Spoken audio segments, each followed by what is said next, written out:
You have 68 wins. You cannot 69 Mina.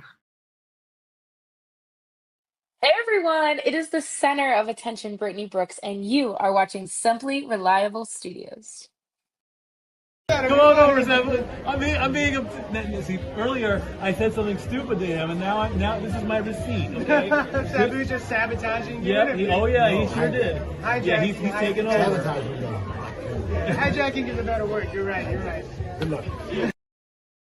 Shout out to Simply Reliable Studios making their Symphony debut, sponsoring this match and the entire Dragon Kai demonstration. Heyo, this is Jack Cartwheel. You are watching Simply Reliable Studios. Say his name and he appears. I believe in Noah. I believe in Dattila. The Meltzer of the multiverse. Who the fuck wants to compare themselves to another? How much of a mark do you have to be? You couldn't even pick a professional athlete. You went with a fucking journalist? Grow up, man. We just want to say thank you to Simply Reliable Studios for voting us as Tag Team of the Year. Of course. Because you know what they say, right? If you can't swim, you're bound to drown. Tonight, she is sponsored by Simply Reliable Studios from Orlando, Florida. She is everybody's favorite BFF, Izzy Marino.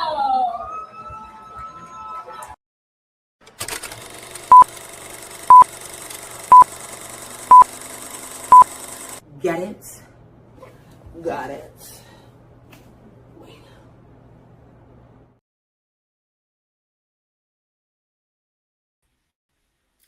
Hello, my internet friends and family. Welcome to the official kickoff of the 2026 NFL season with the Hall of Fame game as the Carolina Panthers take on the Arizona Cardinals.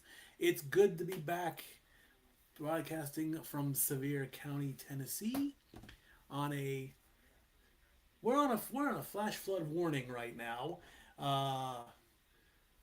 but that's it. Apparently that's in Kentucky. So it's whatever I'm watching on NBC Peacock right now. The ticker's going off, but that's okay because we have great weather here in Sevier County. So it's just for everyone who knows, if you've never watched a watch along, sports version anyway, here's how it works. The game will start at 8 o'clock Eastern Time. I am watching it on NBC, and play-by-play, I call it as I see it. Right now, they were talking to one of the players there, and we're looking at teams that have won their division with a losing record. It all started with Seattle in 2010, going to Carolina in 2014 and 2025. So now the panel is getting ready to talk about the LA Rams as they are getting ready for the 2026 season. So this is going to be a weekly thing, leading and going all the way up to the Super Bowl at the end of the season. Pretty much I've decided that each week, based off of a random draw, I'm going to pick a team and I will call that team's game for that week. Now, I have not made the pick for week 1 yet. As I normally do here on the Stat Board 9000, I have the helmets of all the football teams with magnets. Well, they're all in this bag. There are 64 helmets in this bag. You can see them. They're all in there. Little football helmets. For example, there's Kansas City. Here are the Saints, and so forth. They're all in this bag. At some point during today's game that I'll be calling,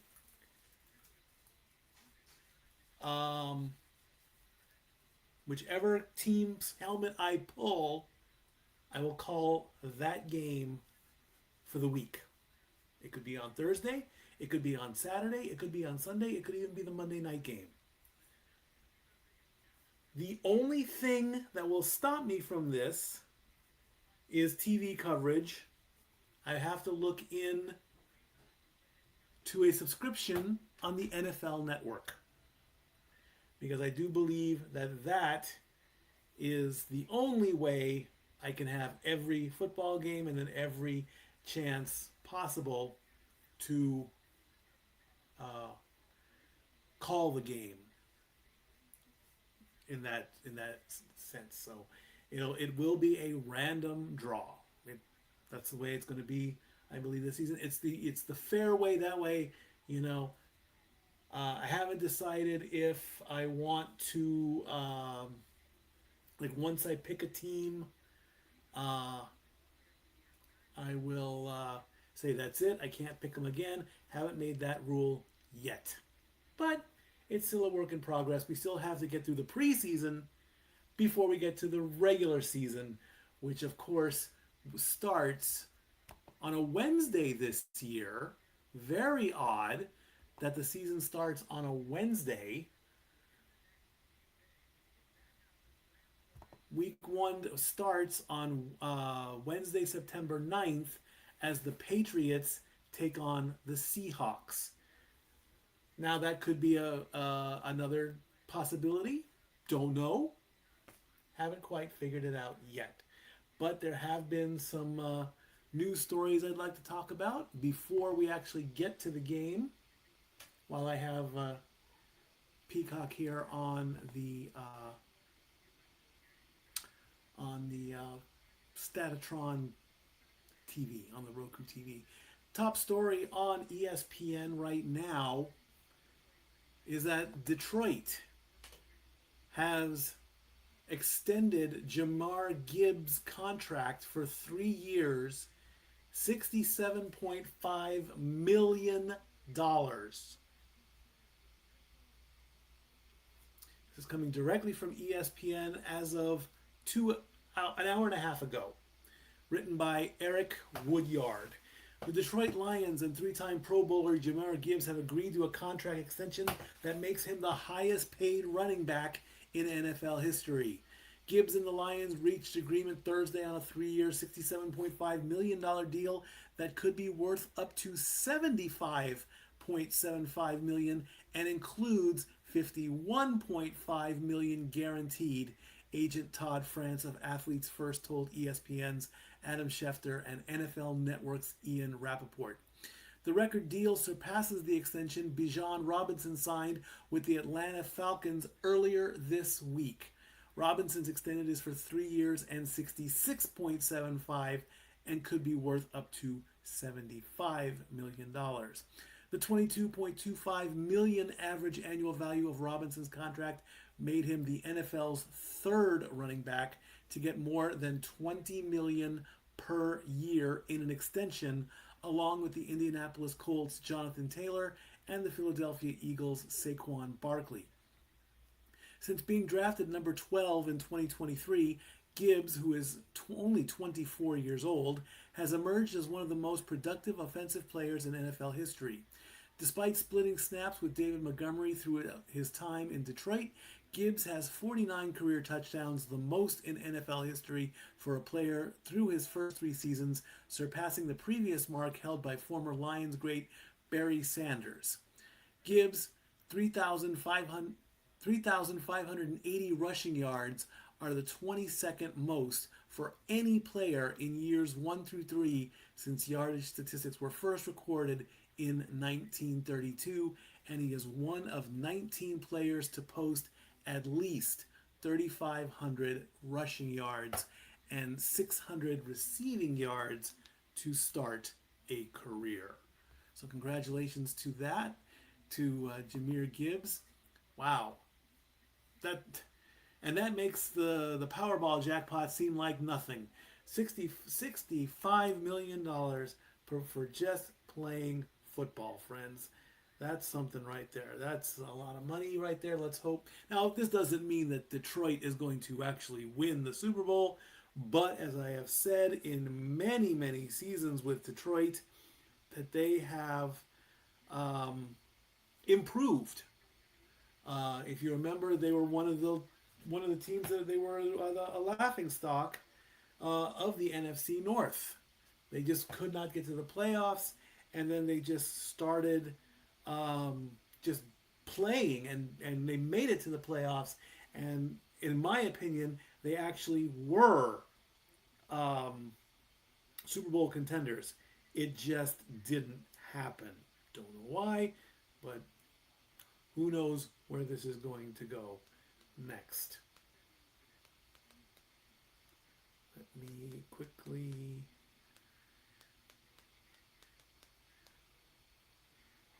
make sure this is going.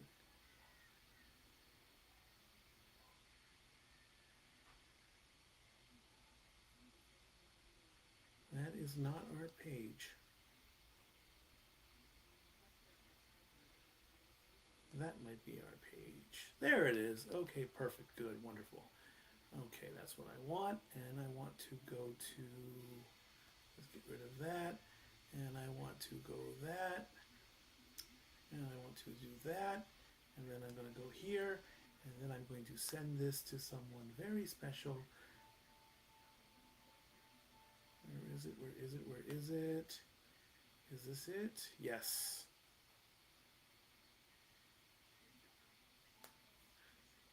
Perfect. Okay, good. We're taking a look at the Arizona Cardinals locker room quickly. And there is one of the participants, Drew Brees, who is second in NFL career passing, as he is part of the 2026 NFL Hall of Fame. There is another news story that is popped up on ESPN.com that I would like to quickly, and this does have a bit of a WWE reference. This is very interesting because of one sentence.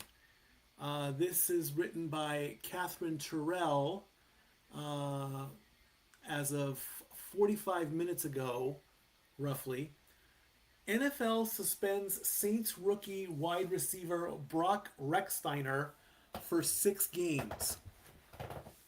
Saints wide receiver Brock Rechsteiner was suspended by the NFL for the first 6 games of the regular season, according to the league's transaction wire.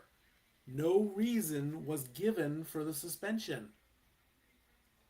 Rechsteiner will still be allowed to practice during training camp and play in preseason games. His suspension will begin after the roster is reduced to 53 players on August 30th. Rechsteiner, whose father is WWE Hall of Fame wrestler Scott Steiner, also known as Big Papa Pump, was signed by the Saints as an undrafted rookie after minicamp in May. The 23-year-old has been competing for a spot on the Saints' 53-man roster. Okay, so what's going on here, NFL? I mean, you gotta have a reason, okay? He is the newbie in town. He is the new guy. And, I mean, you just don't not throw somebody into a suspension. You gotta give a reason. Was it a fight? Was it, substance abuse? We don't know, and they're not saying.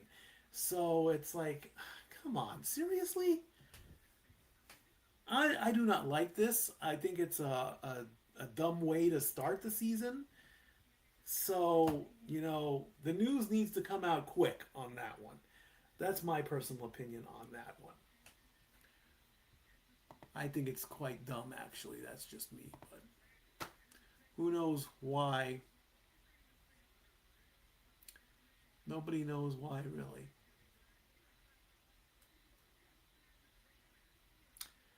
Okay. So we're taking a look at Luke Kuechly, linebacker from 2012 to 2019, I believe. And there's Adam Vinatieri, he's going into the Hall of Fame. One of the greatest kickers, I believe, He was a kicker from 96 to 2019. Most points scored 2,673 and 599 field goals in NFL history. Good old Adam Vinatieri. Whenever you needed a kick for the Patriots, you put the ball on the foot of Vinatieri. Just watching him score.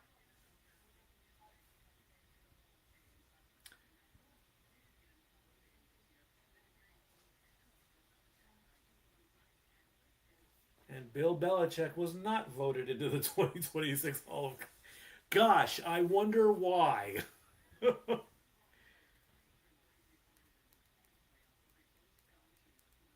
Who knows why? I really don't know why. I still don't understand why people don't like Bill Belichick. I really don't. You know, if it's a personal reason, if it's he's the most hated coach in the league, for personal reasons, that's one thing. You can't deny what he's done for football. I'm sorry.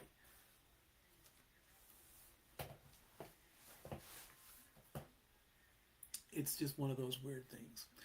All right, so we are at 7:25 on the East Coast here, and of course, what I like to do is give a quick personal update on things that's been happening with me lately.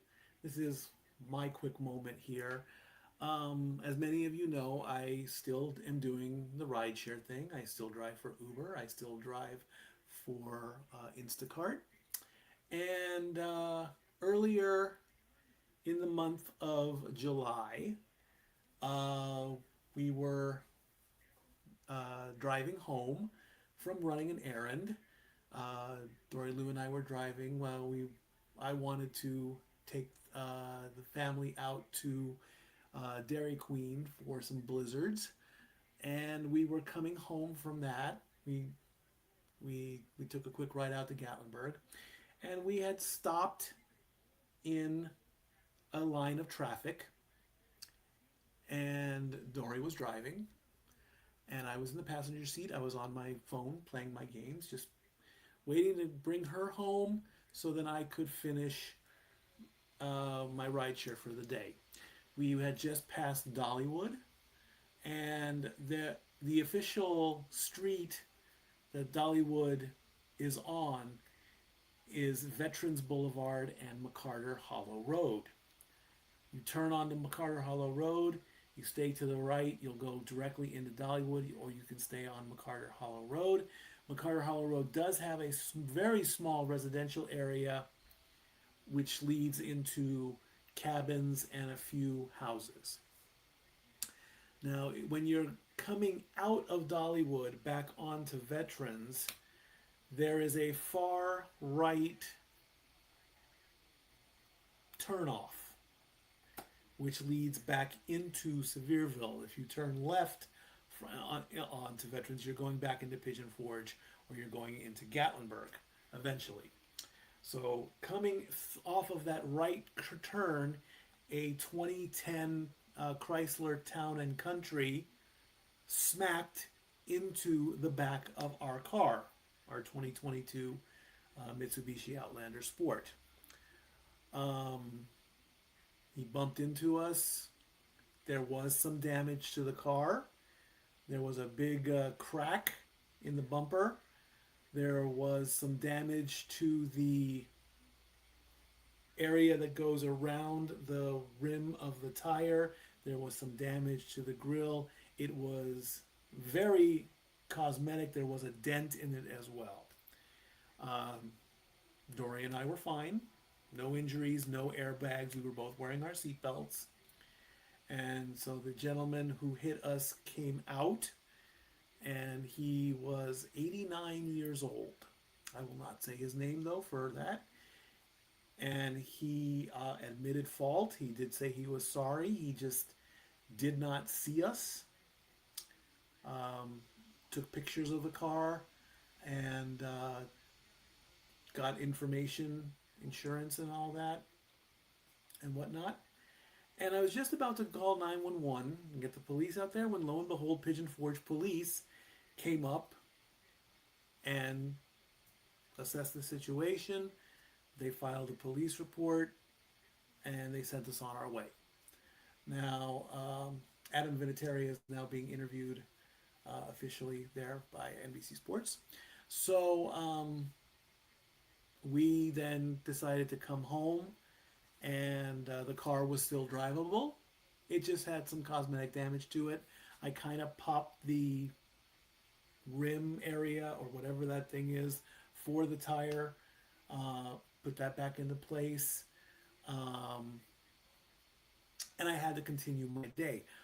But I did not want any added drama from Uber passengers, and I did not think I could drive my car with damage on it. So I intentionally and voluntarily only drove deliveries. We contacted our insurance and we told them what happened. We had to wait for the police report, all that stuff. And, I still had to drive. Like I said, I just could not take passengers because I did not want a passenger to see the back of the car and potentially contact Uber and say, oh, well, your car's in an accident and there's damage to it. It's not safe. I'm reporting you. So I voluntarily turned off passengers. And basically for the past 3 weeks, I've been doing deliveries and whatnot.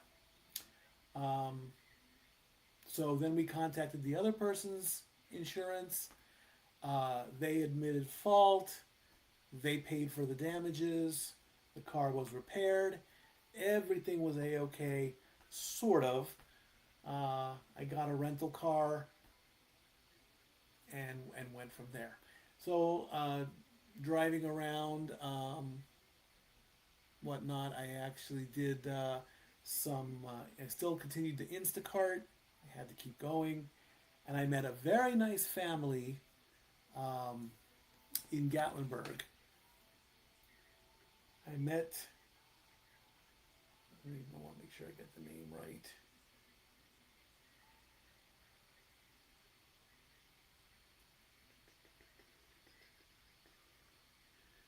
Make sure I have everything right. I met a family who had their car smashed by a bear. Now, of course, there are bear sightings, of course, here in Sevier County. We know bears are a thing in the Smoky Mountains. So they ordered an Instacart order. I delivered it to them. And so I offered my services. I said, if you guys need some help, I can pick you up, take you where you need to go. They were very appreciative. They are a very nice family. So to Julie, Ryan, Scarlett, and Lucy in Pennsylvania, I'm very glad to have helped you out. You guys are a great family. I hope you had a great time in Sevier County, Tennessee. I would love for you guys to come back. And hopefully this time around, no more bears. Very nice family. I would hope they had a great time. And, still trying to get my business off the ground, but it's okay. The car is back, brand new bumper almost and everything. And, my Uber account is back online thanks to my insurance, and that's all taken care of. So everything is a-okay. I'll go back to work tomorrow, do some proper ride sharing, get back on track with Uber, meet new people, and share stories here. All right?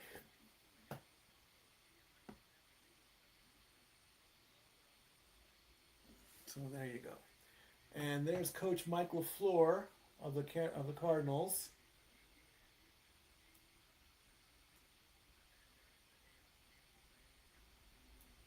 And it looks like he's wearing a microphone. That's a first, I think. What is this? Tonight's episode of Jeopardy, normally seen at this time, can be seen tomorrow morning at 11 o'clock. Thank you, NBC, for that. It's what I'm watching live here.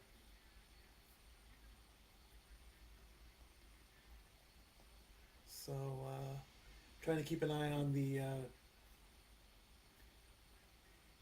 Aaron Rodgers re-signs with Steelers, confirms 2026 will be his final season. Reigning MVP Matt Stafford has signed a one-year extension with the Rams. Patrick Mahomes of the Chiefs is fully participating in training camp after a knee injury. Daniel Jones has re-signed with the Colts. Kyler Murray has been released by the Cardinals. He now signs a deal with the Vikings. Kirk Cousins signs with the Raiders after 2 seasons with the Falcons. Malik Willis is with the Dolphins after 2 seasons with the Packers. Tua Tagovailoa is now with ATL after being released by the Dolphins. The Jets acquired Geno Smith from the Raiders. That's all your quarterback news. Running back news. Jahmyr Gibbs, of course, has signed the 3-year extension with the Lions.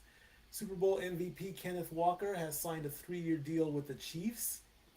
Bijan Robinson has a 3-year extension with the Falcons. Jonathan Taylor has signed a 2-year extension with the Colts. Travis Etienne has signed with the Saints after 4 years with the Jaguars. The Texans have traded David Montgomery from the Lions. Devon Achane, Breece Hall, Javonte Williams all signed extensions. Wide receivers. Jackson Smith-Jigba has signed a 4-year extension with Seattle. Drake London of Zay Flowers, Chris Olave, and Alec Pierce. Broncos acquired Jalen Waddle from the Dolphins. All this has taken place during the offseason. Mike Evans has signed with the 49ers after 12 seasons with the Bucks. Stephon Diggs has signed with the Commanders, his 4th team in 4 seasons. Bills acquired DJ Moore from the Bears. Steelers acquired Michael Pittman Jr. Tight ends, Travis Kelce has re-signed with the Chiefs for his 14th season. Isaiah Likely signed with the Giants 4 seasons with the Ravens. Kyle Pitts has signed a 3-year extension with the Falcons.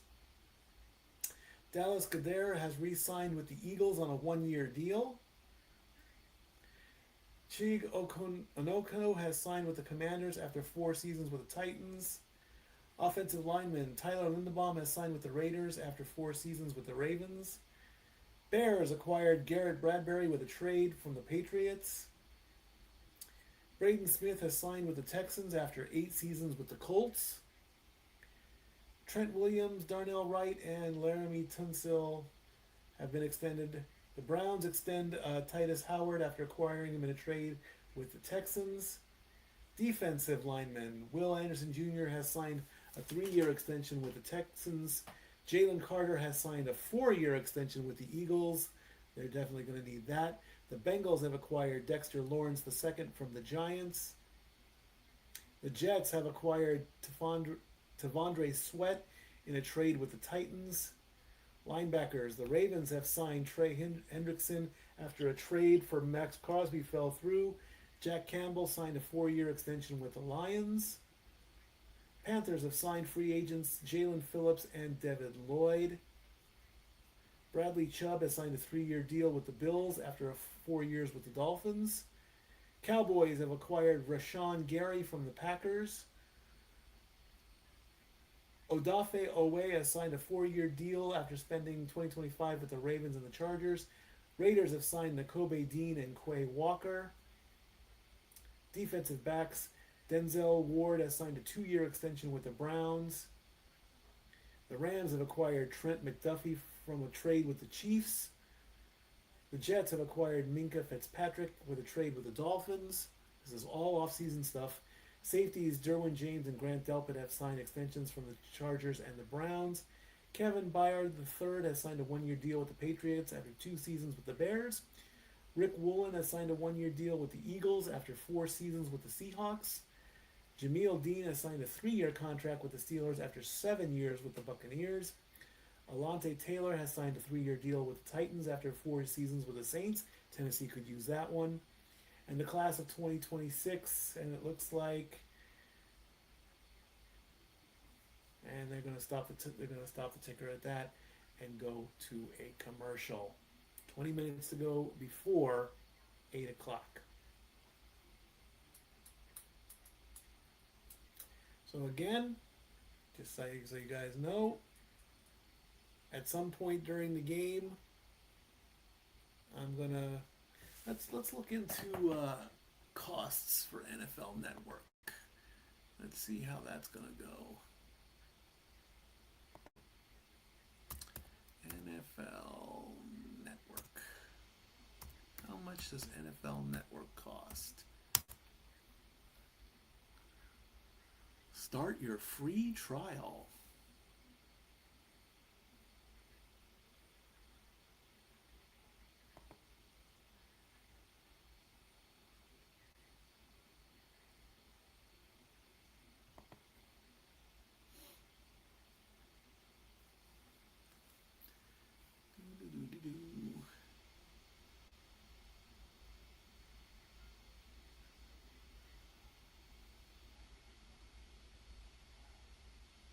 Doesn't tell me how to watch. Watch anywhere, anytime. Watch NFL Network on your devices. Well, how about I just go, well, I'll figure it out eventually. It's all so technical with me. That's all it is, really. In the meantime, we're going to take a quick commercial break. Let you guys know what's coming up. Do I have that? I believe I do. Here's what's coming up on the Simply Reliable Studios Network. And now for a taste of things to come.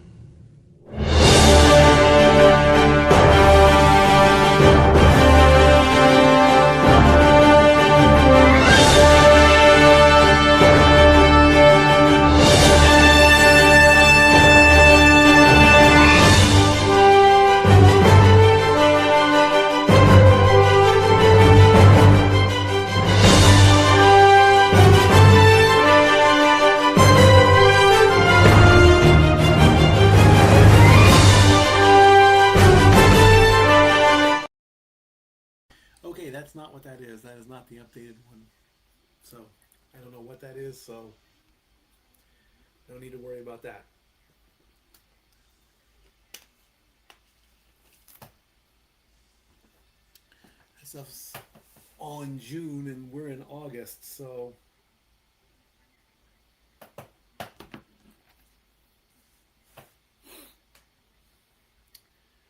all right.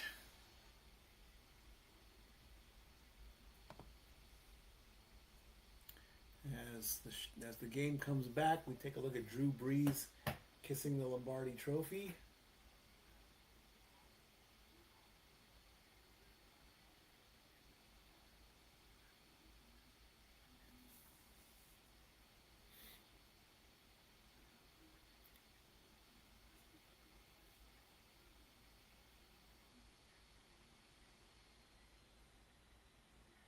Looks like he's getting the phone call. That's putting him in the Hall of Fame, perhaps? Maybe.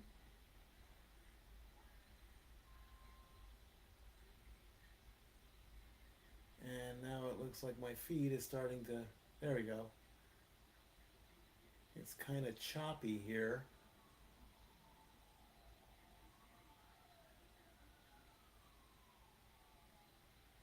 And now they are interviewing Drew Brees. And my feed is getting kind of choppy, so we'll just kill a little bit of time there. Let's take a look at the standings for baseball. There's about, I would say, we're in August and the season ends.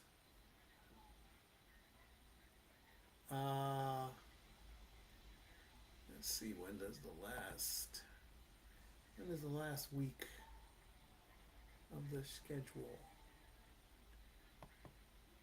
I do believe at the last, that's August, September 30th perhaps? Nope, even before then. 20th, September 26th, September 27th, September 28th.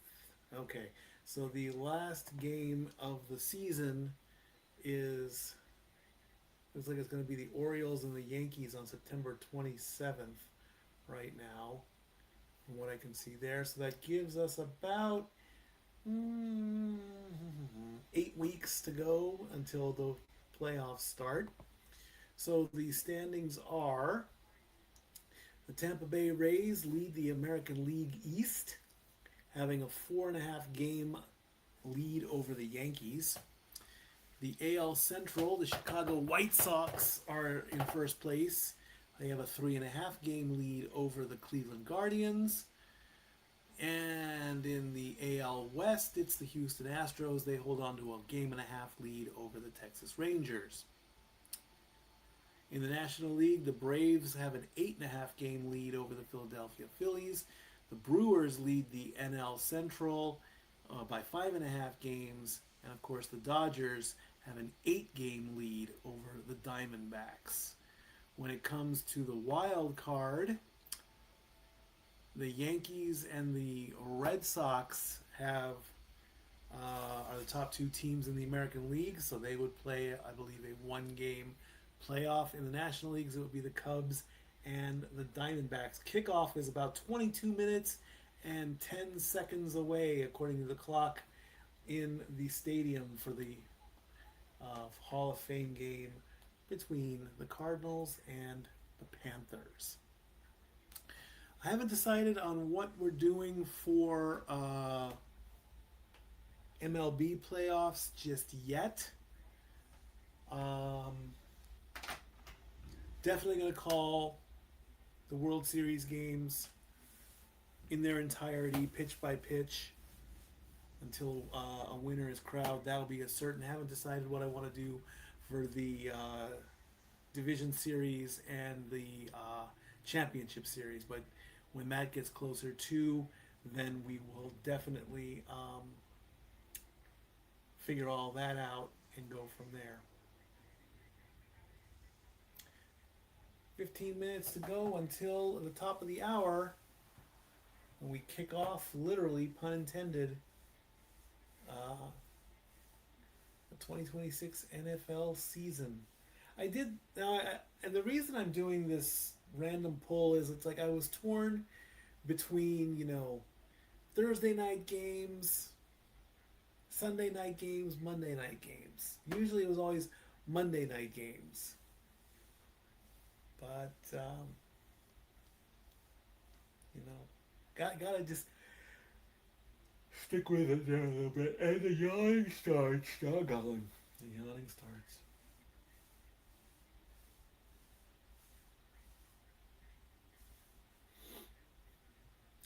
So we'll take a look and see if there's anything else.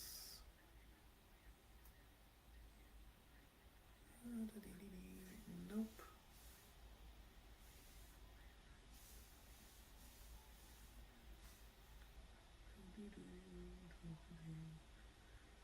Play the number one fantasy football. Yeah, I'm not touching that with a 10-foot pole. I tried that once. I don't get it. I tried fantasy football and it failed miserably.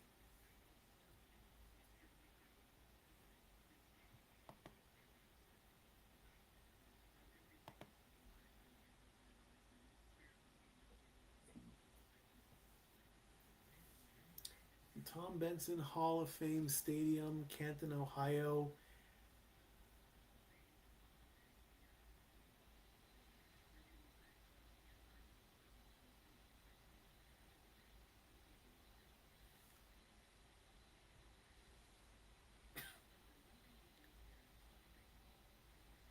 Oh. Cool.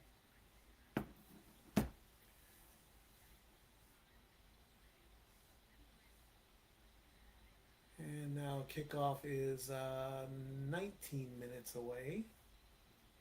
So it looks like they're going to go around 8:10 p.m. Eastern. As we're taking a look at all the busts.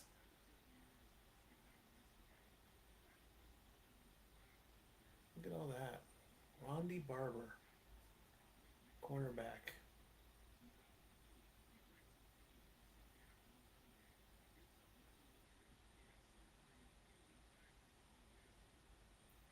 Wow, broke his thumb and still played.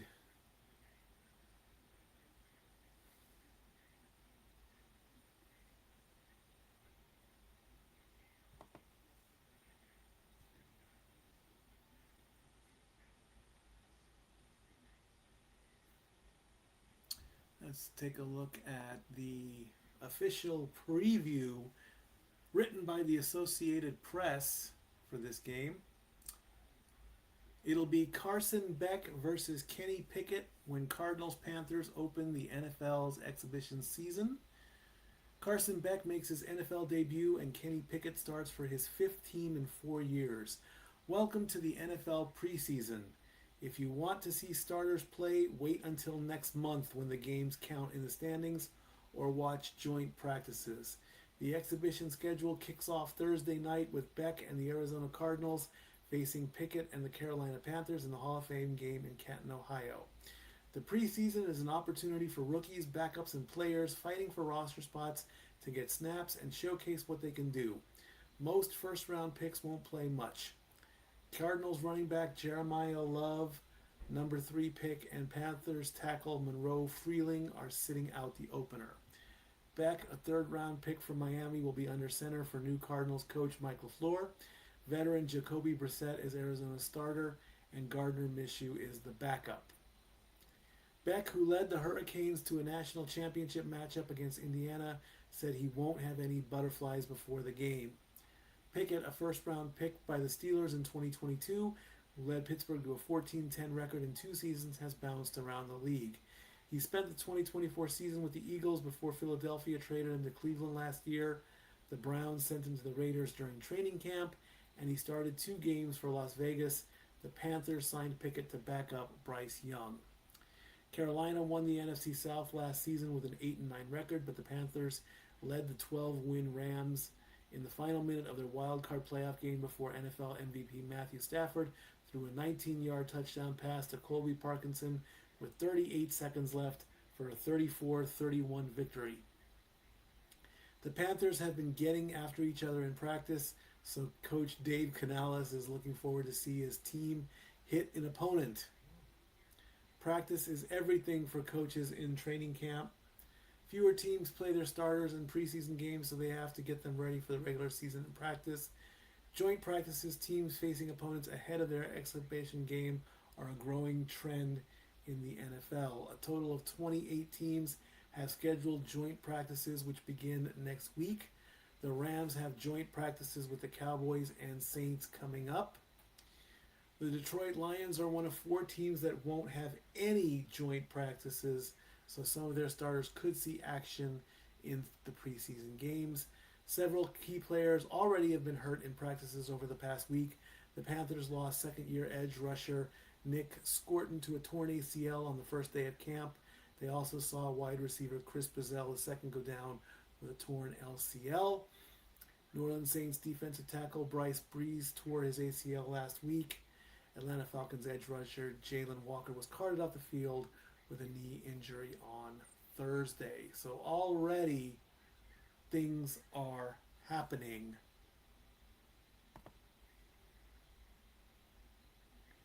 The Panthers are a 1.5 favorite, according to DraftKings, with payout at a minus 110, meaning if you want to win $100, you got to put up at least 110. And it looks like, and that's to cover the spread, of course. Actually, the money line is 100 minus 130 on Carolina. Arizona is plus 110. Of course, every season I always say, oh, I should make some bets, but I always chicken out prior to the start because I don't want to lose. I want to win.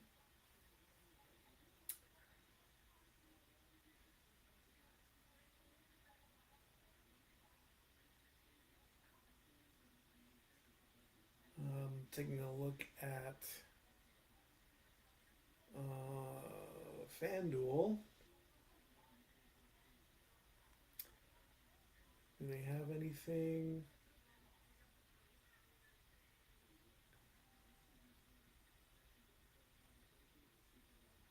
Oh, wow.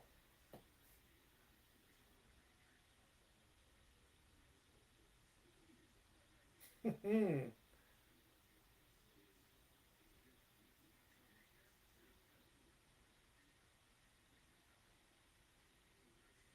36-1 odds.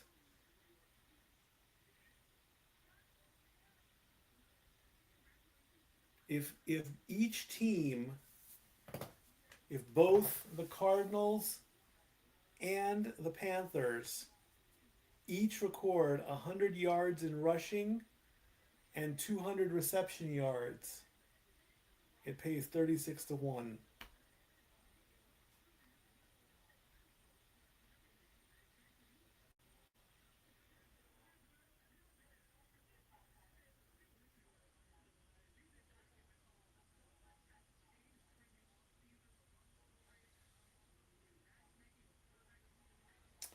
What else?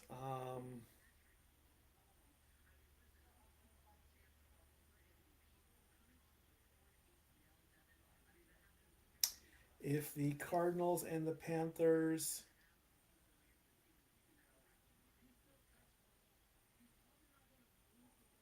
have 300 yards total, receiving and rushing, and over 43.5 points get scored, and Arizona wins, that pays 10.5-1.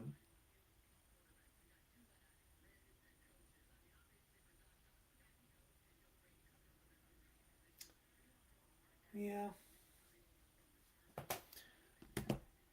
Sometimes the best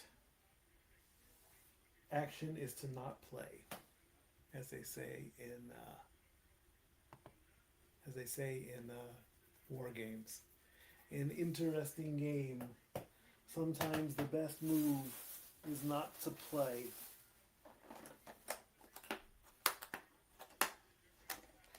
We'll see what happens during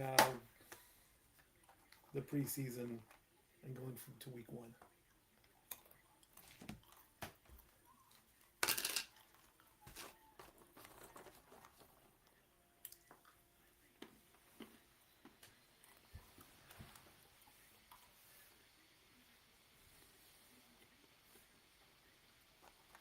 Almost to the top of the hour.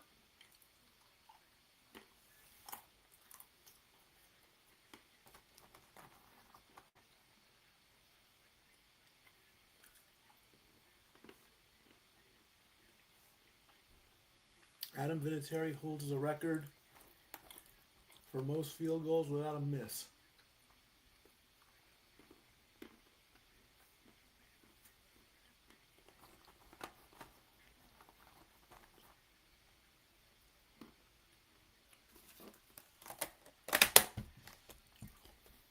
And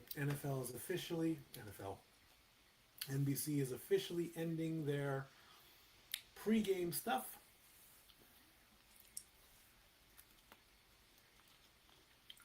Adam Vinatieri, Luke Kuechly, Drew Brees, Larry Fitzgerald, and Roger Craig are your 2026 NFL Hall of Fame.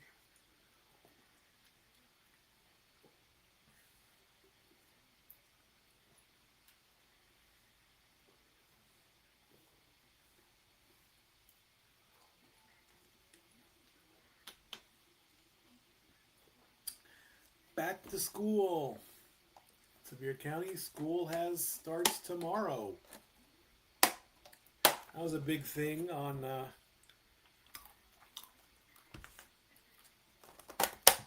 why start the school year on a Friday? I don't know. I always wondered why you start the school year on a Wednesday. Why not start it on a Monday? You know? That way you have a longer weekend or something.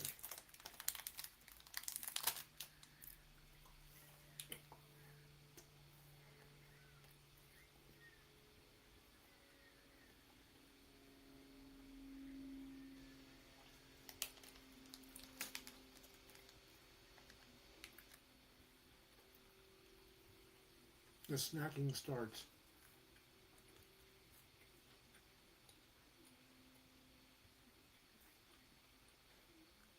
I always feel like during football I have to snack. Don't know why. I know it's impolite.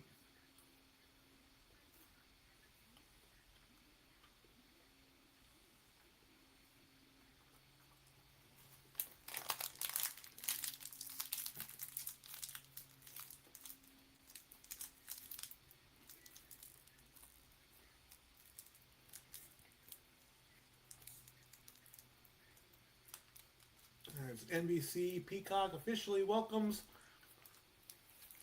the viewing audience to the 2026 Hall of Fame. Drew Brees, quarterback for San Diego and New Orleans, coming out waving to the crowd. Drew Brees.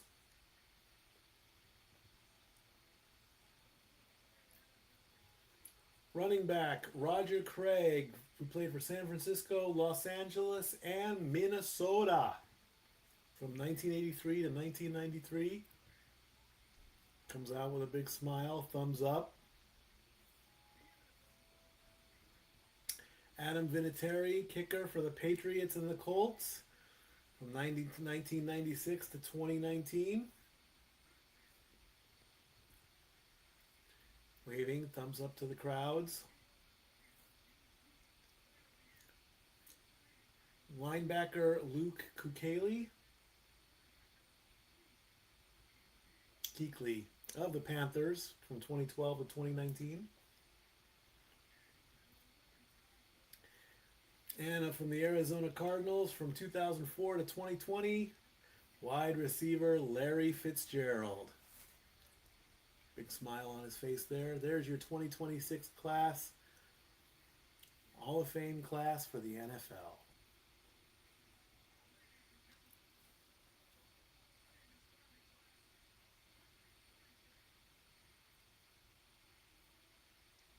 All 5 members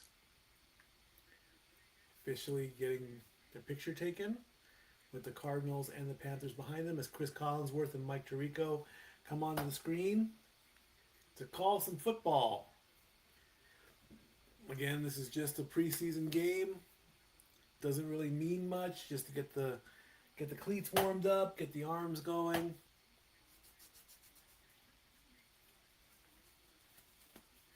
Just my hat.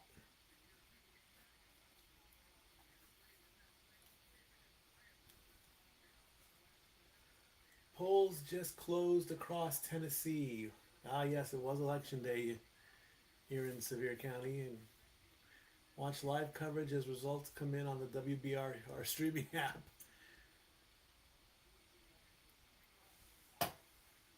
Sadly, I did not get out to my polling place. I did not vote. I know I should vote, but it's okay, you know. I mostly vote for the federal races instead of the state races. Voting, of course, is a right, or is a privilege, not a right. You are privileged, you know.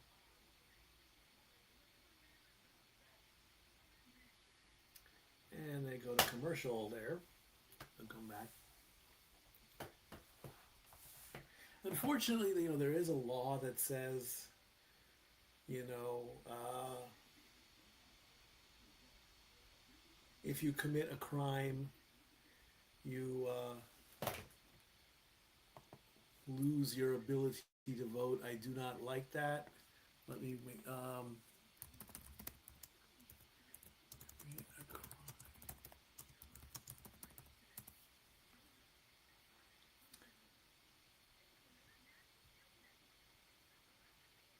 it's felonies. Okay, has to be a felony, not a misdemeanor. So that's understandable. Then the more severe crimes, then absolutely. But so shows what I know.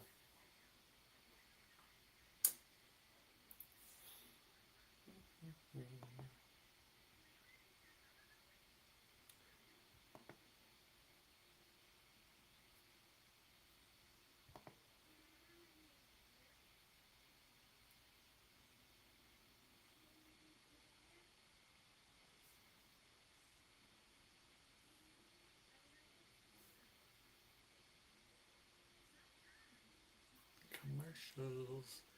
Love those commercials.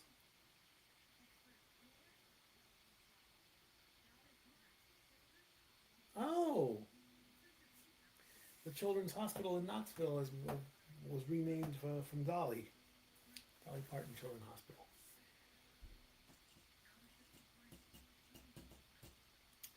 Tennessee Lottery. Powerball's over $800 million. I've got 2 tickets. It's always scary to think about winning the lottery, and more scary to actually win the lottery. Because it truly is life-changing. Well, I love how all the experts are like, don't tell your family, don't tell anybody.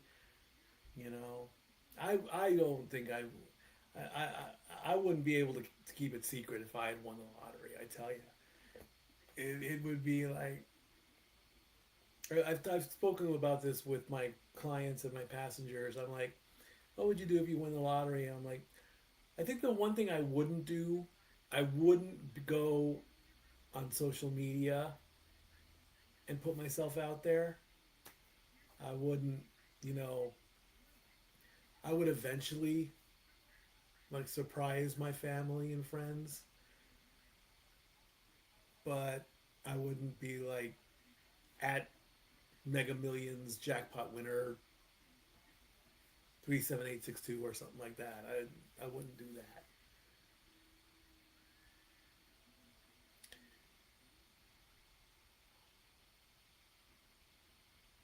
NBC Sports welcomes you to this presentation of this NFL game.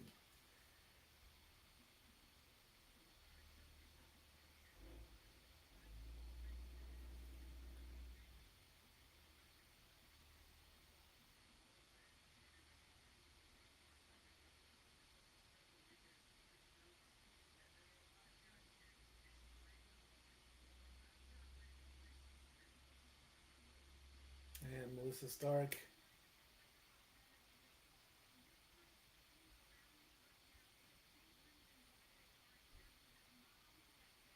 It's the families of all 5 the families of the 5 Hall of Fame inductees, and they're talking to Drew Brees' wife, Brittany. Very humbling and full of gratitude, as she says.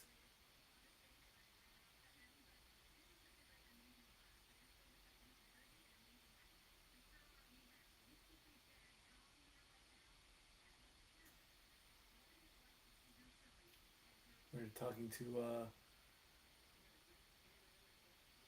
Tom Kokali. I know I'm not saying his name right. That's Luke's dad. He's very proud of his son, who is now in the Hall of Fame.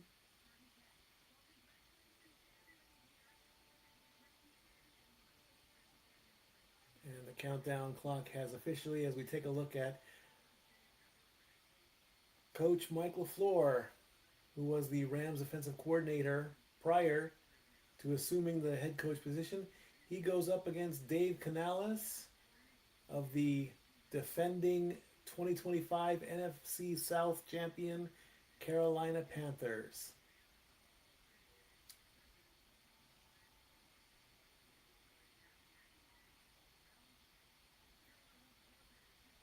And it looks like the Cardinals are going to kick off to the Panthers.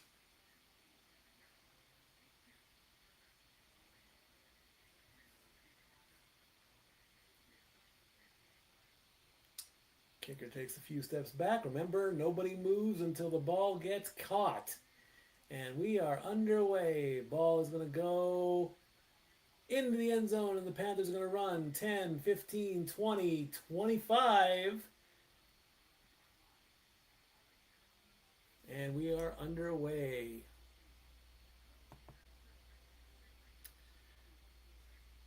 A 25-yard return from Ryland. Kenny Pickett's in his 5th season.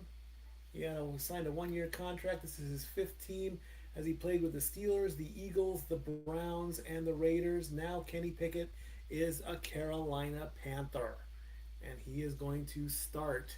Let's see what his first drive is, as it's 1st and 10 from the 25-yard line. He gets the ball, he fakes the handoff, and he's going to throw a short pass, and it's complete. And we're going to get a little bit more, about maybe 6 or 7 yards, as Sanders gets the ball. 1 completion, 1 catch, 6 yards. As we take a look at Bryce Young out of Pasadena.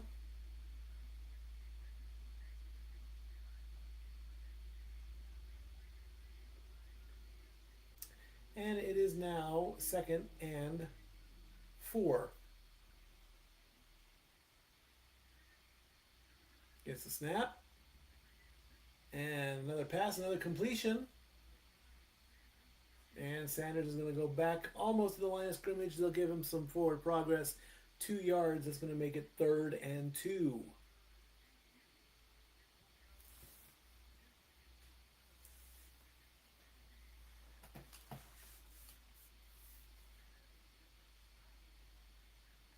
Panthers coming up to the line. 3rd and 1, actually. Can Kenny Pickett convert? Waiting for the snap. Gets the snap. And he gets swallowed up and sacked. The defense got to him. It's a 5-yard loss as Billings gets a hold of Pickett. And that's going to be a 3 and out for the Carolina Panthers. Came up into the pocket. Ran right into Billings. He did have a little bit of room. Wow, he's a big one. Oh boy, he's a big guy at Billings there. Whoo! So the Panthers are going to punt away on after a 3 and out. Punt is up. And it's going to go all the way to the 15, 20, and not very much, a 7-yard return. And now it's Beck's turn as Beck comes out to the field. Carson Beck. Let's see what he can do. 3rd round pick out of Miami. 37-6 record as a starter. 24-3 out of Georgia. 13 out of 3 out of Miami, Florida. All right, youngster. Welcome to the NFL. Let's see what you do on your first drive. Carson Beck. Waiting for the snap, gets it, looks, passes, complete, and he's going to make it to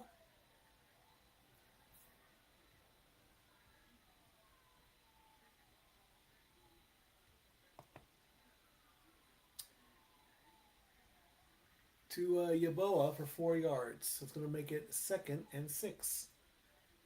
First pass, first completion for the rookie out of Miami. All right, next play. It's going to be a handoff, and we're going to get a flip on that one as Knight gets 3 yards. Well, that's going to make it 3rd and 3. We'll take a look at Jacoby Brissett.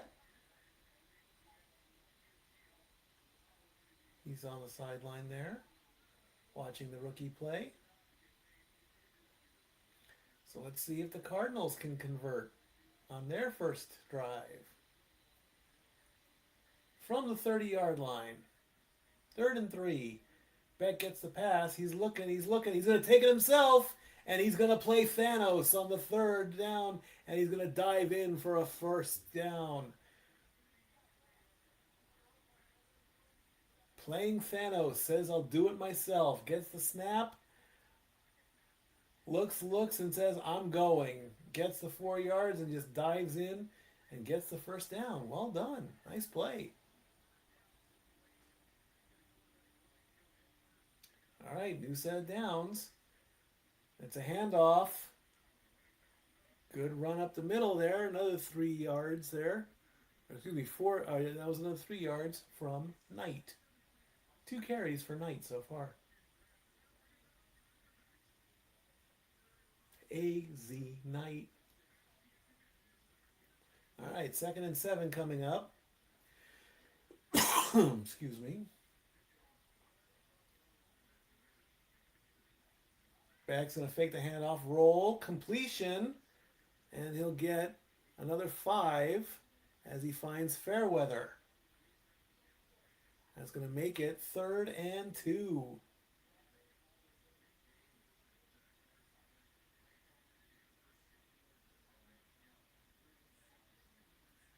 Let's see if the momentum can continue for the Cardinals. Just over 10 minutes to go in the first quarter. From about the... And incomplete. No. Brooks had a hold of that one. Lee with the breakup on defense, and that's going to bring up 4th down.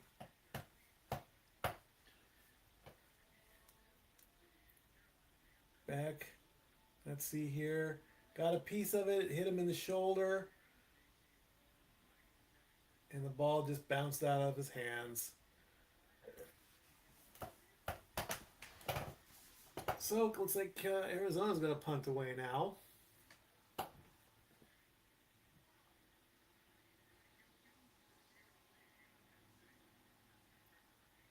Punt goes up. All the way down, and it will go out of bounds at the 3-yard line. So Carolina's going to have a lot of running room to play with. With 9:51 to go in the first, we have no score.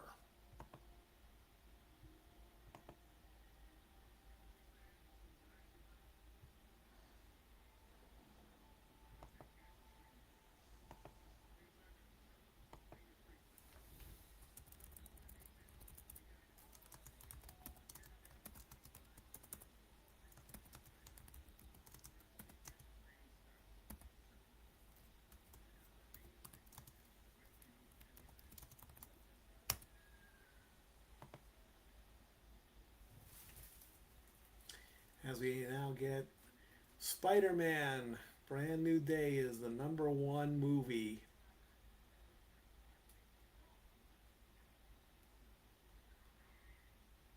I'm surprised I didn't go to the movies. You know, I'm very far behind when it comes to going to the movies and all that.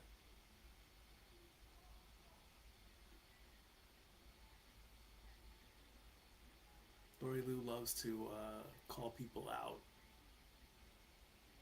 because people are on their phone.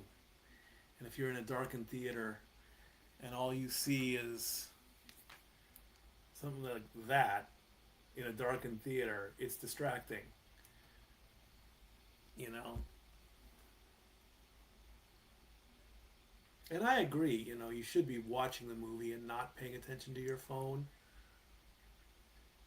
And of course, don't pirate. I mean, come on, that's just dumb. You don't want to do that. Because it's illegal. Ah, The Voice. Queen Latifah, Riley Green, Adam Levine, and Kelly Clarkson are your judges for The Voice. I don't think I've ever seen an episode of The Voice. I know of The Voice. I know what the concept is. You know, you sing your song, and if they like you, they turn around. Just like America's Got Talent, too. Sword swallowing underwater? Really? Why would you do that? You know, sword swallowing was actually taken out of the Guinness Book of World Records, as it should have, because it's too dangerous.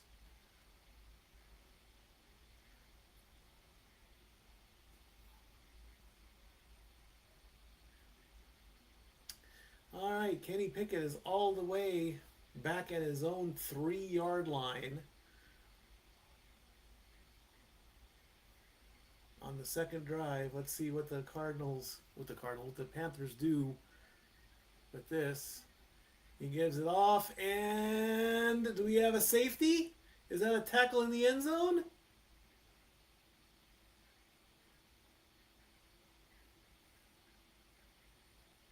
Let's see. Hands it off to Etienne, and Etienne is, boy, that number 95, he is a big guy.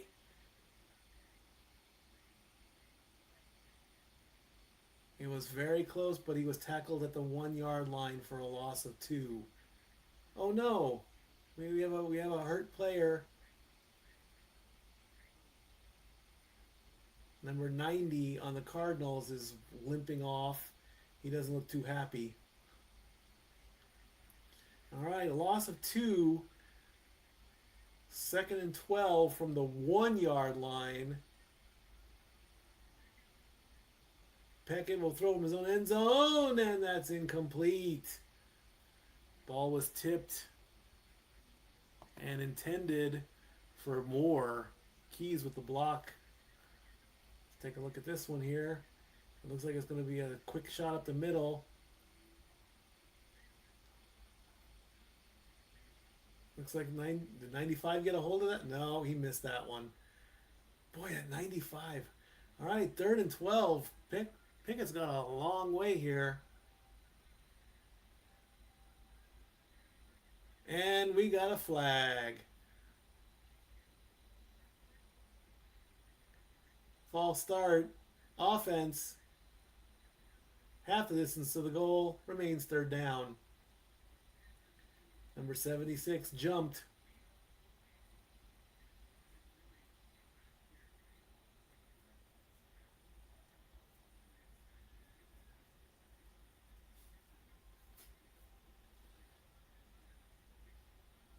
All right, let's try this again. Backett looking from his own end zone. He's going to throw deep. And there's nobody there, but a flag on the play. We could have some DPI on that one.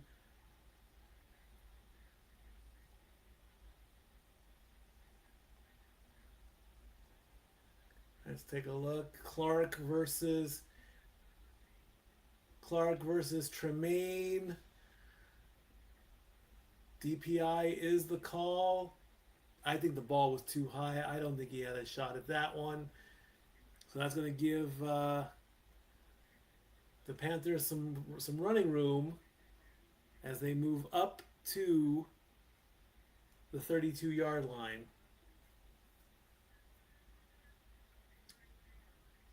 All right, Pickett waiting for the snap on a new set of downs. High snap, hands it off. He goes nowhere. Etienne only gets a couple yards.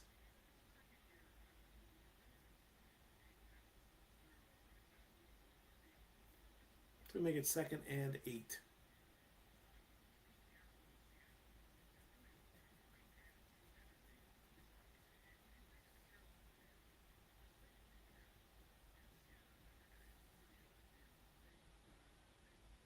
Taking a look at Dave Canales and Pete Carroll. 2nd and 8 coming up. Pickett.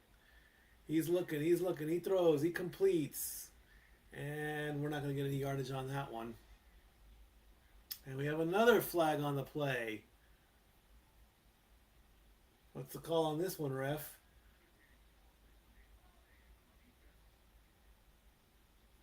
Holding.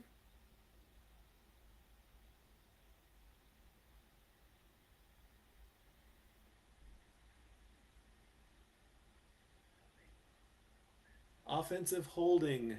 Penalty is declined. It's going to make it 3rd down.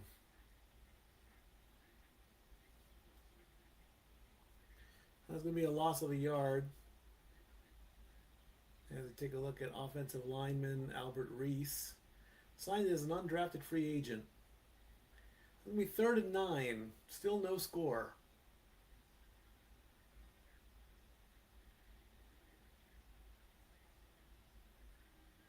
Peckett waiting, gets the snap, looking, still looking, throws, complete, and going to get 5 yards as he finds Sanders. That's going to make it 4th and 3, so it looks like they're going to punt away again.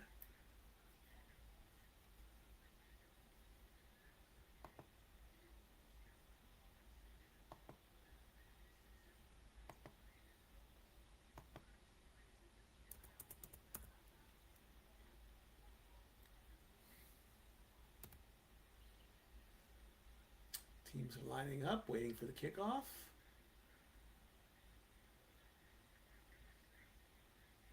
Kick's going to go all the way to the 10-yard line, and it will go just, it is marked down at about the 2-yard line. Wanted the ball to go into the end zone, but it just didn't happen.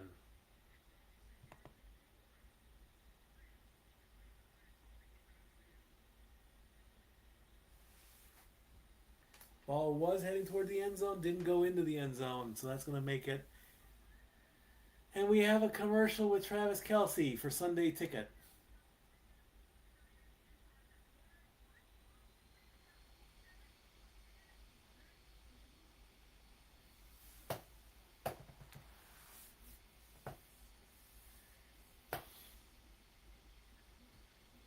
Let's take a look at some stats.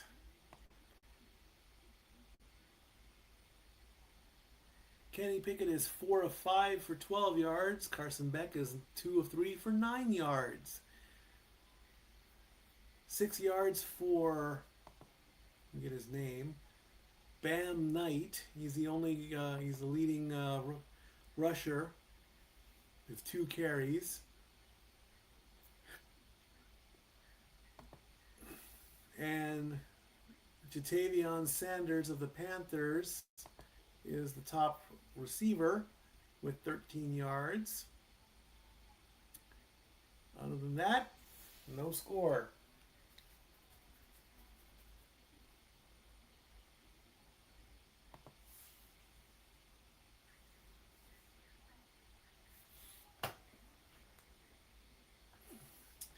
Let's see what's going on Twitter.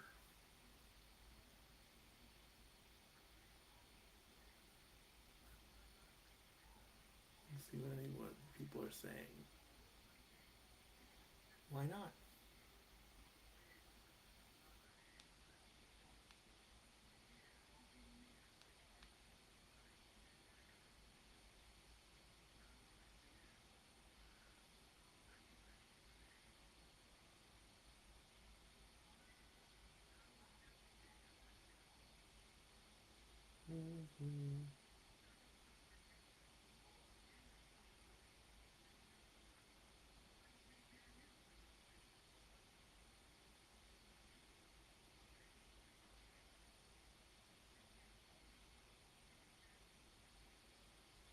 All right, so let's see what the Cardinals are going to do.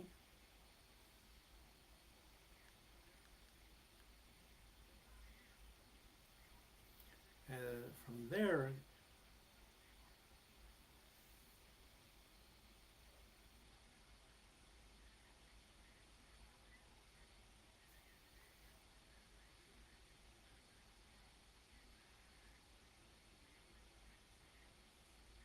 about the 4-yard line, there's a lot of movement there, and then now the flag finally gets called. False start. Offense. Half the distance to the goal. Remains first down.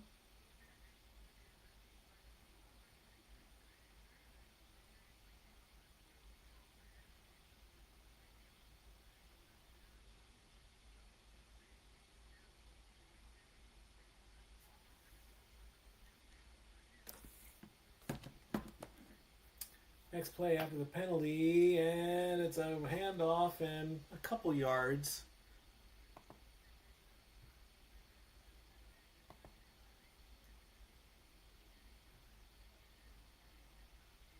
As Knight gets a couple more yards off that one, it's going to make it 2nd and 10. It was 1st and 12.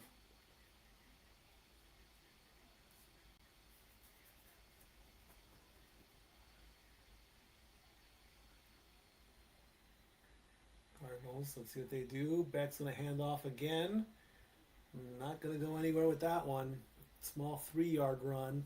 Knight goes up the middle again. That's going to make it 3rd and 7. The Panthers defense ranked last at 31.4 points a game in 2024. They did improve to 22 points in 2025, and they gave up 400 yards in 2024. Now they've only given up 327 so far. 3rd and 7 here Let's see what Beck's gonna do. He's in his end zone. He's gonna throw, and he's got somebody open, and that's a completion. Well done, 35 yards as he finds Brooks for the completion and the first down. Nice, good pass there to get out of that jam. As he finds Brooks. Nice catch, nice hands. Nice 35 yards. Larry Fitzgerald approved. All right, new set of downs for the Cardinals. Beck's going to face the handoff and roll. Completion. And Weaver gets pushed out of bounds for a 3-yard gain. So we'll stop the clock with 5:16 to go.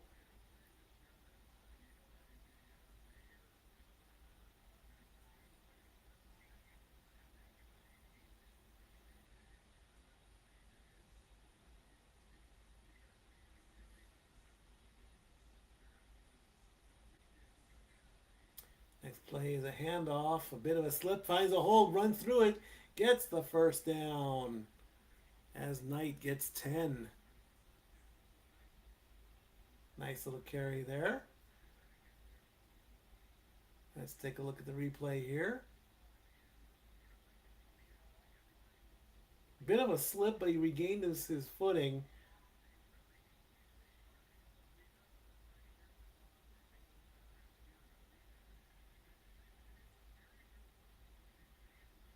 First and 10 from the 45-yard line.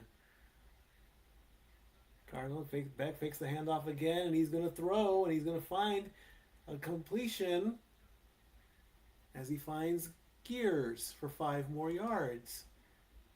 Clock winding down to the end of the first quarter. We're down to about 4 minutes to go. It's now 2nd and 5.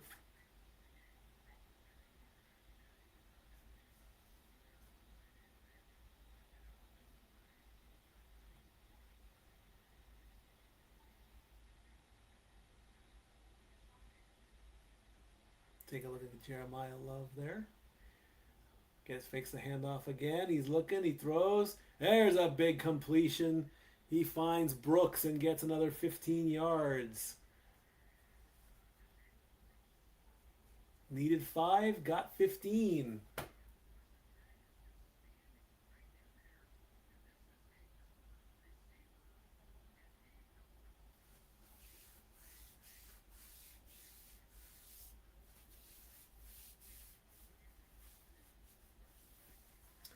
All right, from the 25-yard line with a new set of downs and about 3 minutes to go in the first, he's going to hand it off. Gets a few, still fighting a little bit. Knight gets another 3. We'll make it 2nd and 7.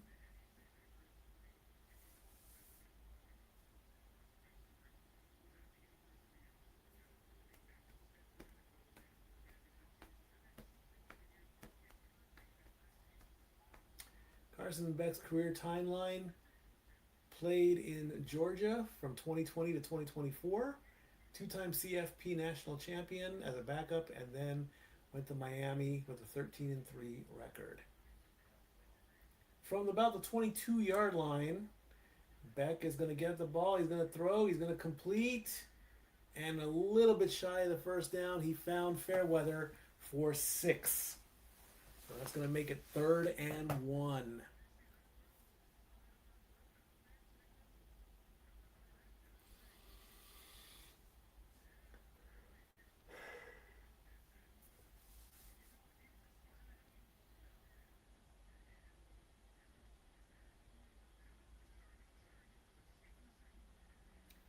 It's under 2 minutes to go.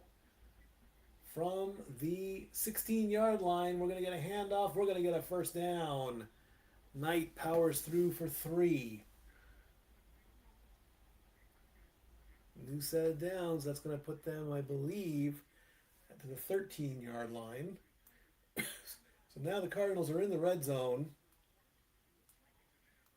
This is the 11th play of the drive.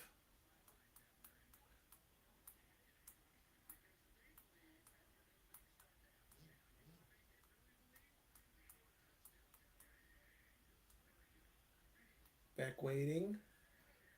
5 on the play clock. Gets the snap, hands it off. A little bit on the right side, gets 4 more. And they'll have time for one more play.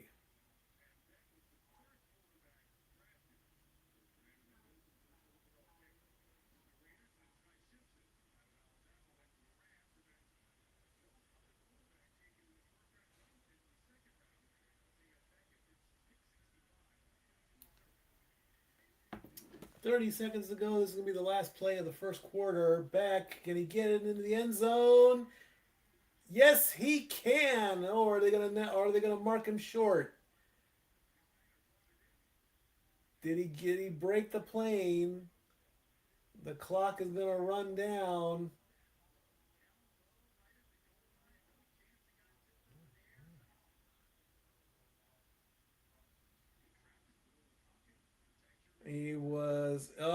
His knee was down first. So that's going to end the first quarter. No score. We're going to get 8 yards on that last play. Ball is now basically right on the goal line.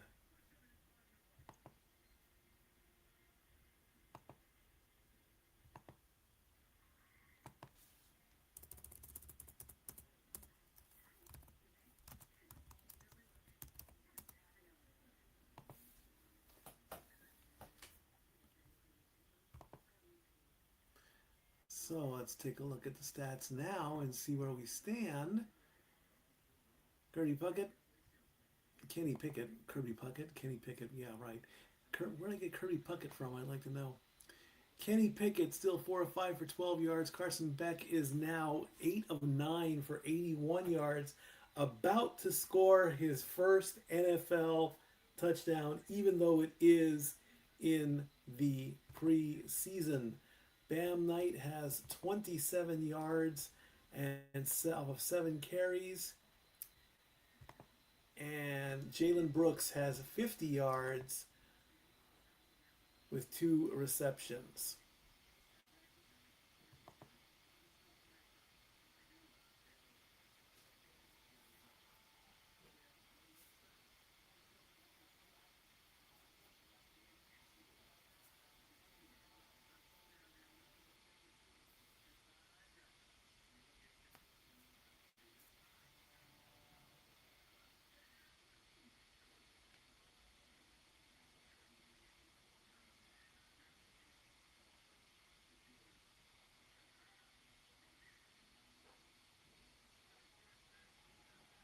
This year, the NFL comes early.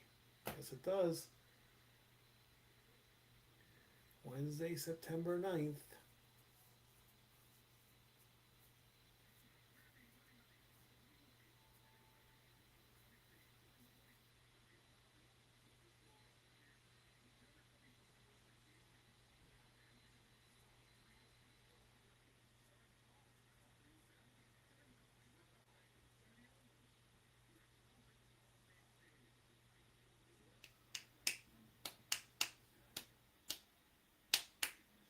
All right, we're going to start the second quarter. And Carson Beck is literally knocking on heaven's door to get into the end zone and get the first touchdown of the NFL preseason anyway. Will he take it himself? He's going to hand it off, and is he in? He's in. We have a touchdown. Corey Kinnear drives in and gets the run and gets the touchdown and puts the Cardinals up 6-0.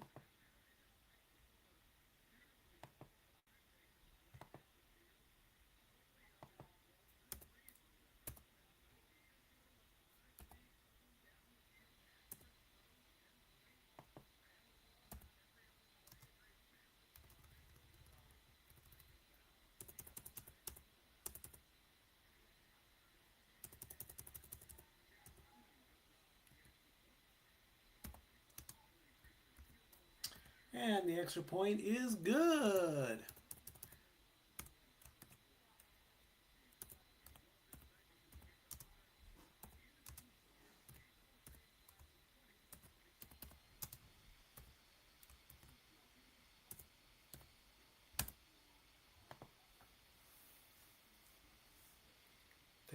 at Drew Brees' Hall of Fame video package. Who dey? Who dat?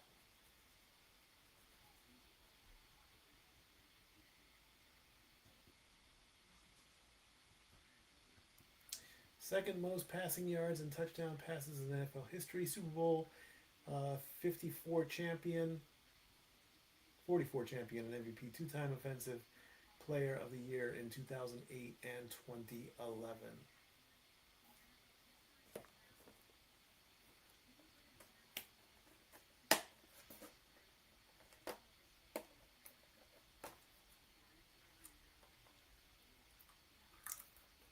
First quarterback inducted into the Pro Football Hall of Fame since Peyton Manning.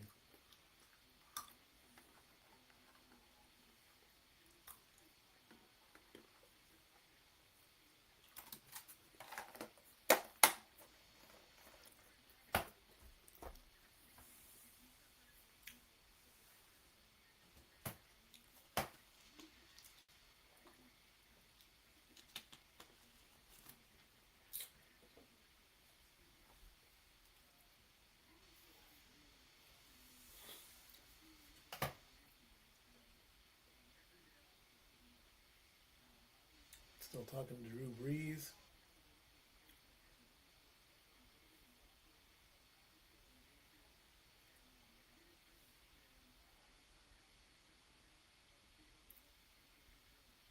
Talking about him and Sean Payton.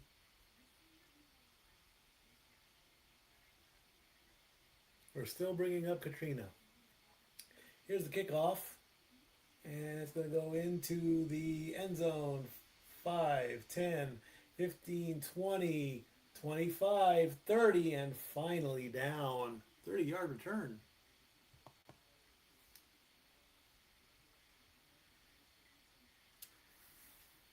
$35-yard return, actually.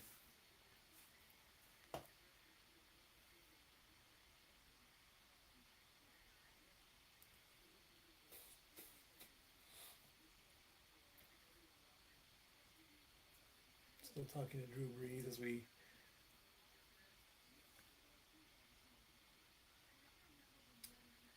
let's see what Pickett does in this one. It's a handoff, and we're going to get a few yards, not too many. 5 to Etienne.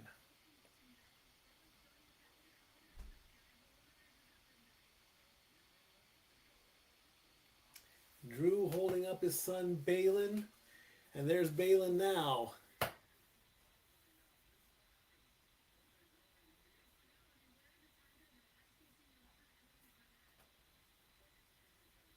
Second and 5 coming up. It's going to be another handoff. And we've got an opening and a first down. Etienne gets another 7 yards.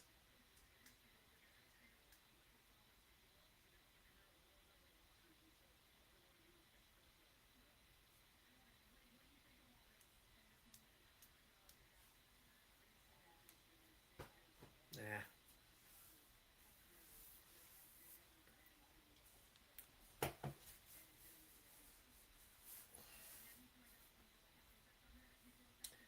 First and 10 coming up, and faking the handoff. Pickett's going to throw, complete. First down and then some, as Mechie gets 20.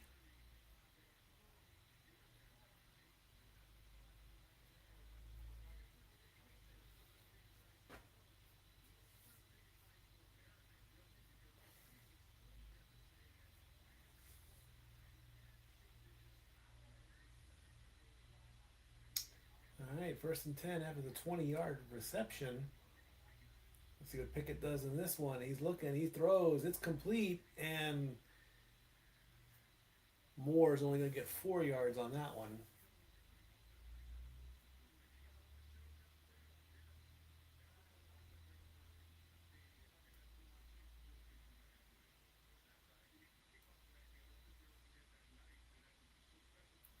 They are remembering Hurricane Katrina with the Saints. Second and 6 coming up. High snap. Pickett still holding, and he escapes one. He's going to start running throws. Incomplete. Almost got sacked. Mechie was the intended target. As Drew Brees, of course, is meeting some fans there.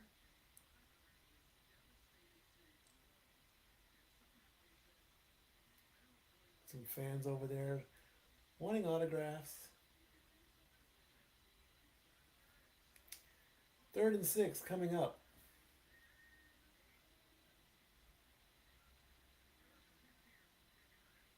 Make it with a high snap. Looking. Throws it away, makes the completion, gets the first down as he finds Mitchell, who gets pushed out of bounds for 8. Now bring up a first down for the Panthers.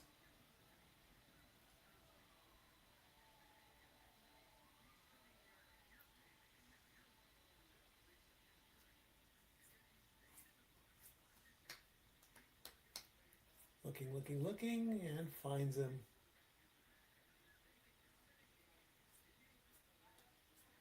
Pickett is 7 of 9 with 44 yards right now. Next play. Spins around, backing up, looking, throws, and he's got him. Incomplete. Mitchell, the intended target. Keys with the defensive play.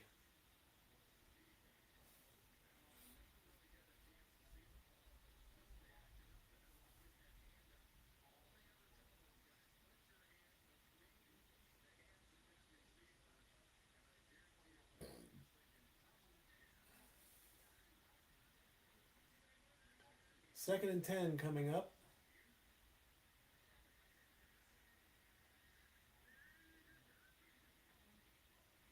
Pickett looking, throws, complete. First down and then some, and gets to the 5-yard line, picking up.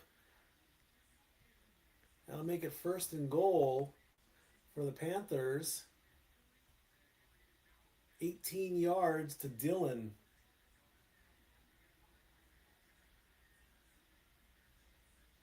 First and goal from the 5. Can the Panthers answer back? Pushing through just shy of the goal line.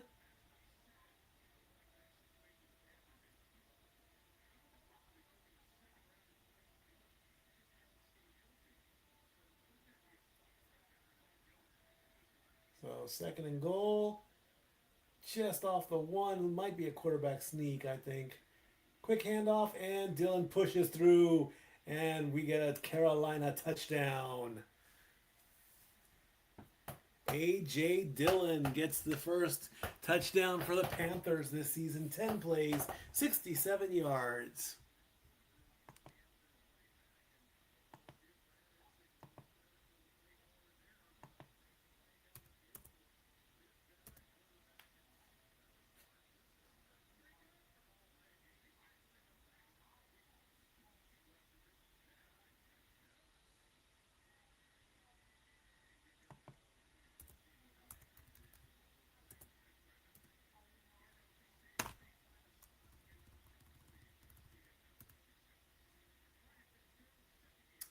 Extra point is good, and we are tied. 7-7 is the score. And that's not a very good time stamp there.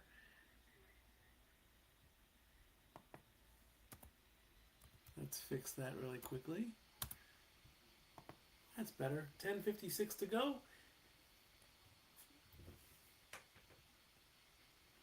And I'm going to take myself out for a quick commercial break.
All right, we are back, getting ready for the kickoff in a 7-7 ball game.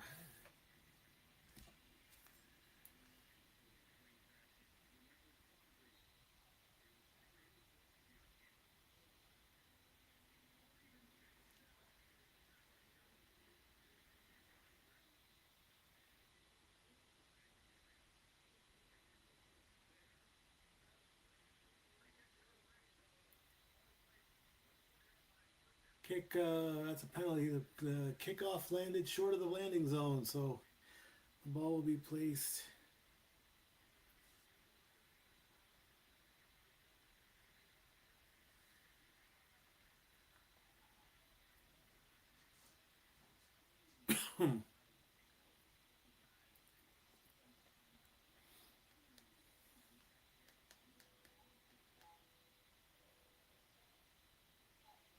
Adam Vinatieri, most made field goals and points, 4-time Super Bowl champion, 3-time first team All-Pro selection. Let's see what Beck does on this one, and he's going to throw, and he's going to go deep, and he's got someone open, and makes the catch, and what a hit! What a catch that was! 49 yards to Brooks. And we've got a flag on the play. Illegal contact, defense penalty declined.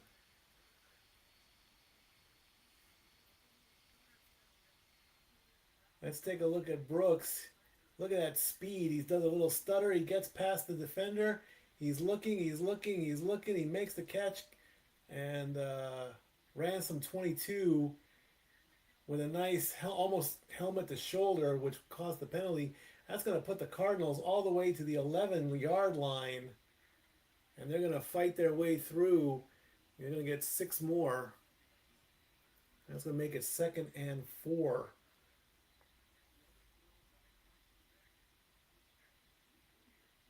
I believe. Yes, 2nd and 4 coming up. 10 minutes to go in the half.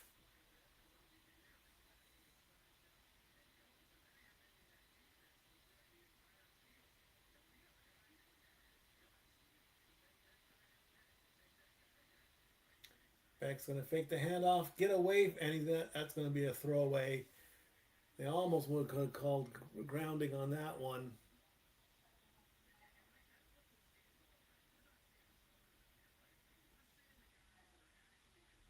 Thornton was getting right up on him there. And he kind of slings. He's like, no. Ooh, we got a bloody player on 22. There's like blood all coming down his visor there.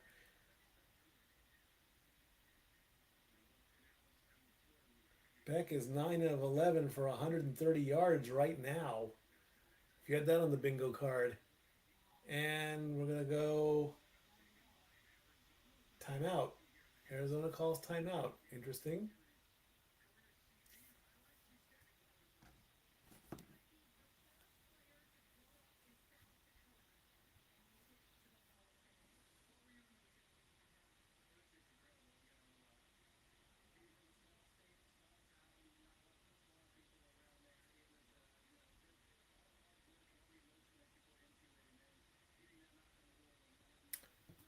A post on X from Rhea Ripley. Life update. After just under 14 years in wrestling and doing sports my entire life, it's caught up to me. Surgery was never a first option, but it got to the point that it was needed. First one down, hopefully no more. I've survived. Now it's time to start thriving so I can get back to what I love to do. See you all down the road. And that's a touchdown for the Cardinals. As Simi Fehoko makes the catch and puts Arizona up 13-7.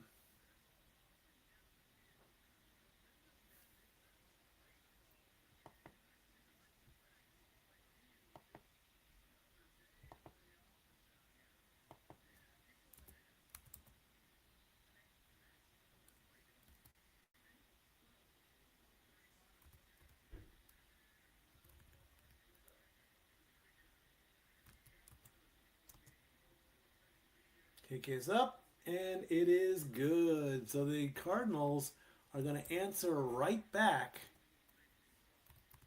thanks to a 49-yard reception. And it is now 14-7. So Mommy has posted on Twitter with her knee all bandaged up.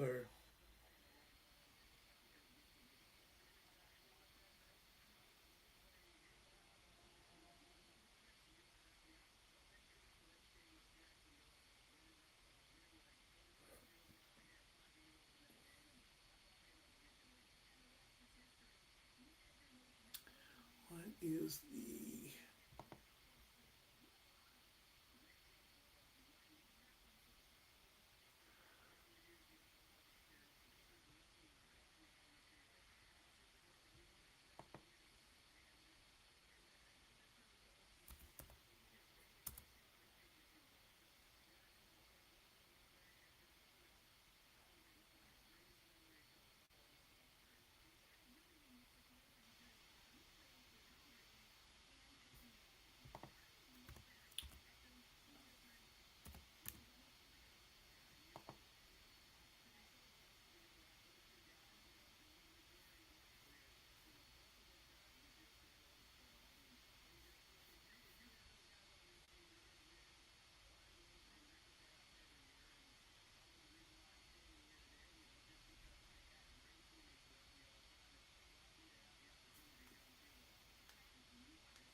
Bird Gang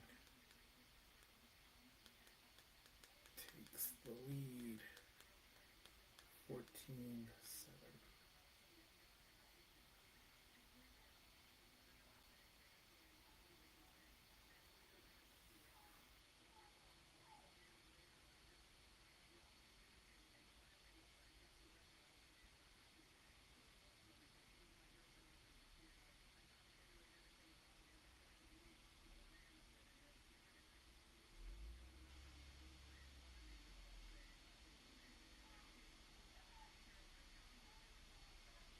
The Panthers have gotten the ball back, and I've already missed 2 plays because I'm not paying attention.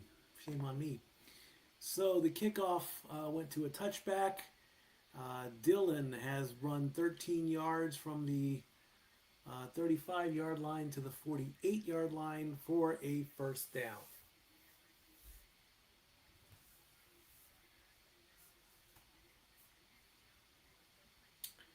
Pickett with the snap, stumbles a little bit, throws, and incomplete.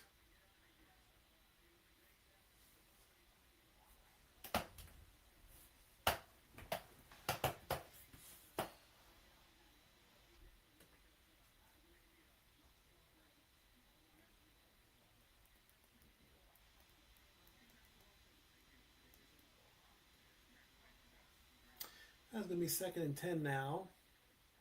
We're about the 48-yard line. And now in for the Panthers is Haynes King. Pickett is out. And he makes a completion. He gets 13 yards. So it looks like Pickett is out. I guess he's done for the day. You know. And now we have a new quarterback for the Panthers. King, he's going to throw. Almost gets picked off on that one. And they're going to call that incomplete. That's going to bring up 2nd down. Haynes King out of Longview, Texas, playing at Georgia Tech last season. He was the ACC Player of the Year.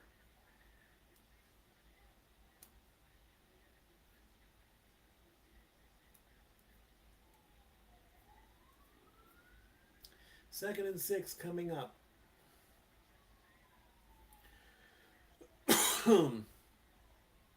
Throwing deep, finds incomplete. Mega was the intended target.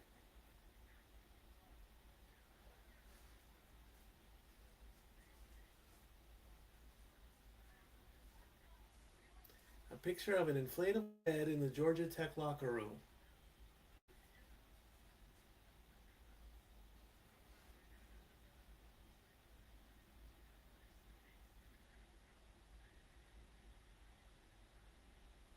Third and 6 coming up. King gets a snap and complete.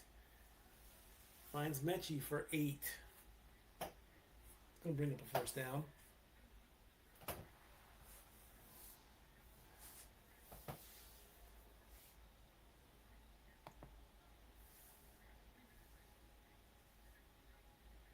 Again, the season kicks off with the Patriots taking on the Seahawks on September 9th. The first Sunday night football game will be the Cowboys against the Giants. Still haven't decided what game I'm going to call. King gets the ball, throws, and almost picked off, but incomplete.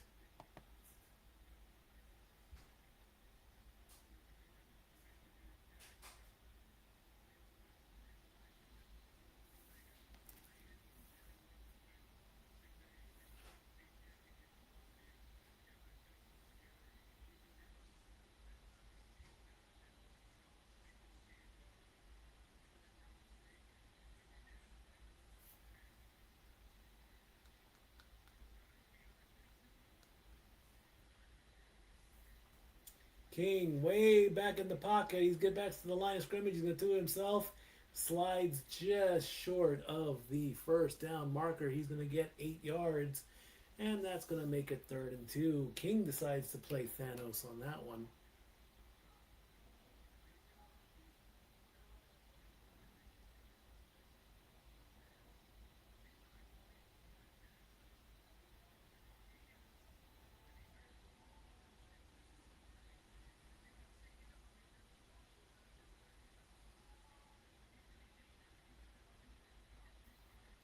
King gonna get a short pass and a first down as he finds Franks for 4.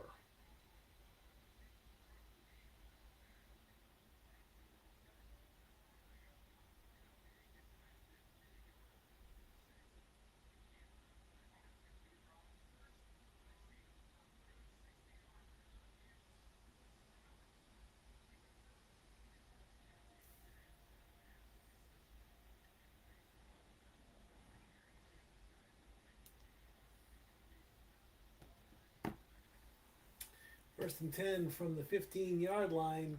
Carolina looking to answer back. Short pass, complete. First down and touchdown. As Jasim Reed answers back, and we're down to 14-13 on a 10-play drive.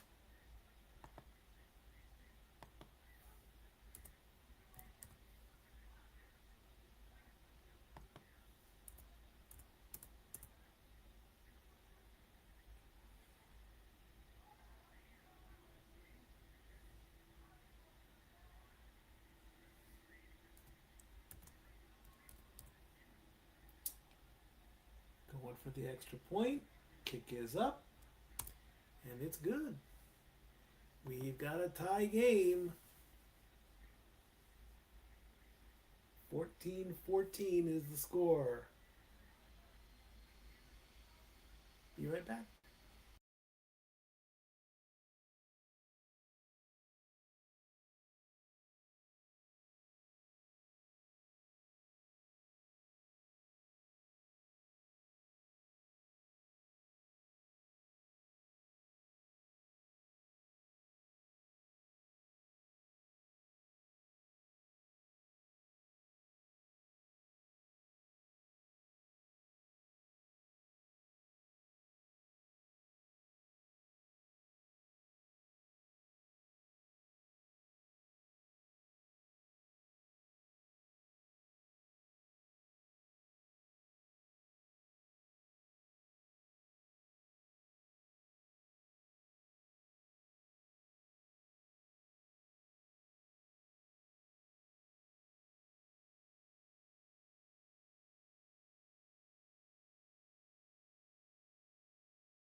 Knight. Local AK Heat was the 2013 Defensive Player of the Year. 5-time first team All-Pro Selection Pro Bowler. We are tied at 14. Carolina's going to kick. It's going to go in the landing zone from about the 7 up to the 20, 25, 30, and down. About 26 yards on that return.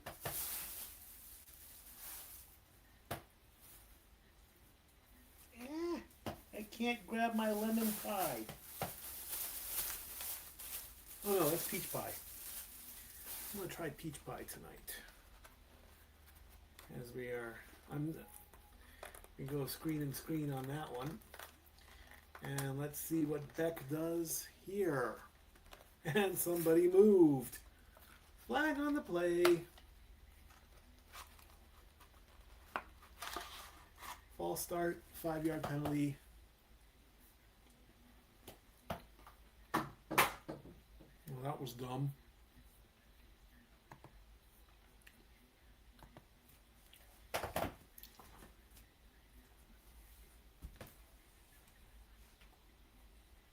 First and 15 after the penalty. Beck looking, throws, incomplete.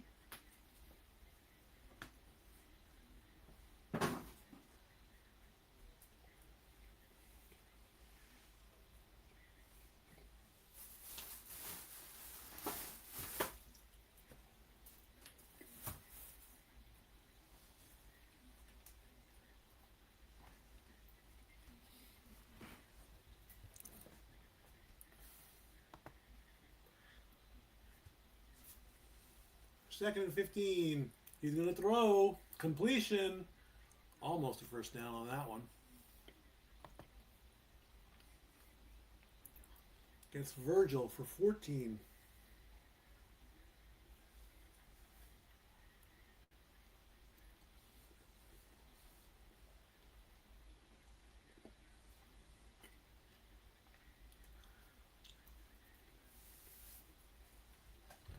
That does not taste like peach.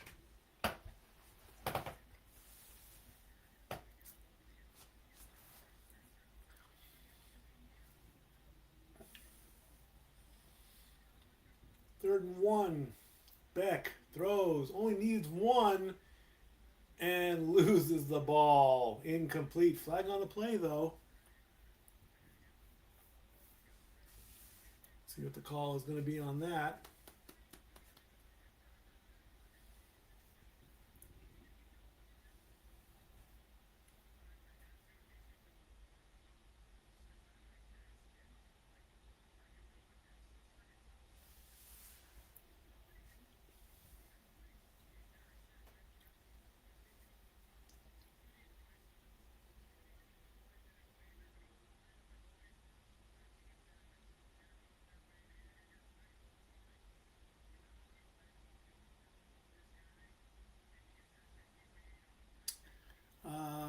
Defensive holding was the penalty.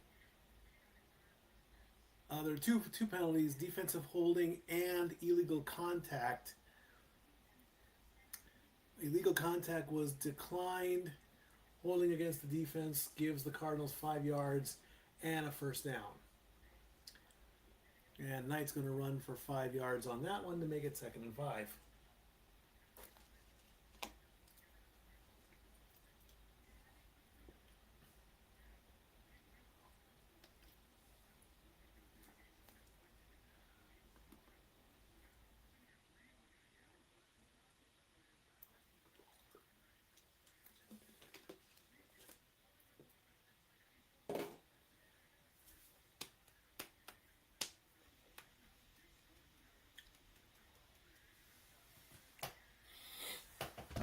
All right, here we go. Next play. It's a handoff and a first down and then some, and he's still going, and the ball comes loose. And who jumped on the grenade? Who got the ball? Knight had the ball. He drops it, but let's see what happens here. Knight's got it. Ball comes loose. Who jumps on it? It looks too close to call. I can't see who got it.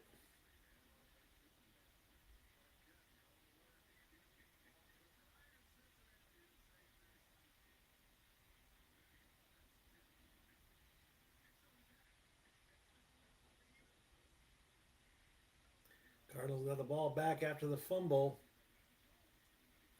And Kinnear's going to go up another 5 yards.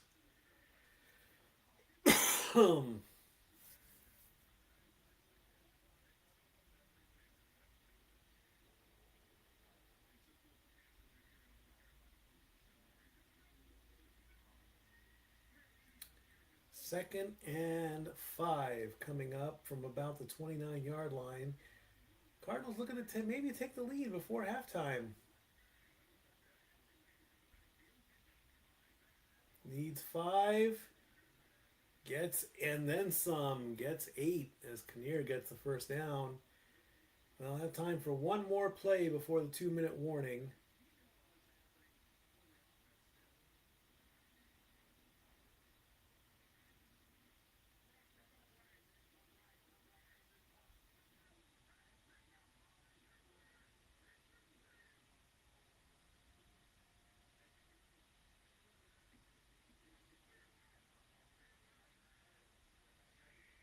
First and 10 from about the 21-yard line. Got to get the play off. There we go, Cardinal. And he's only going to get a couple of yards, 4 yards, and that's going to bring us to the 2-minute warning.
All right, with 2 minutes to go, let's see what the Cardinals will do on 2nd and 6.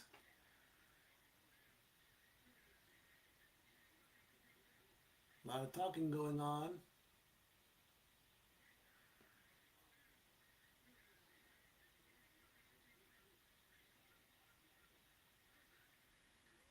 It's a handoff and goes nowhere.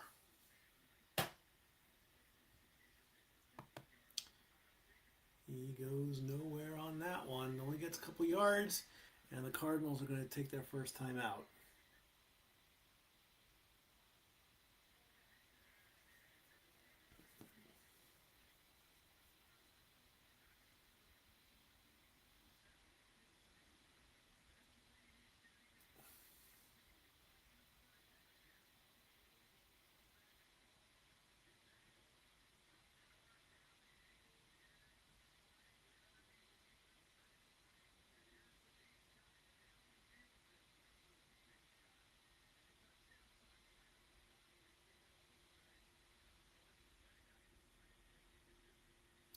Carson Beck is 11 of 14, 148 yards.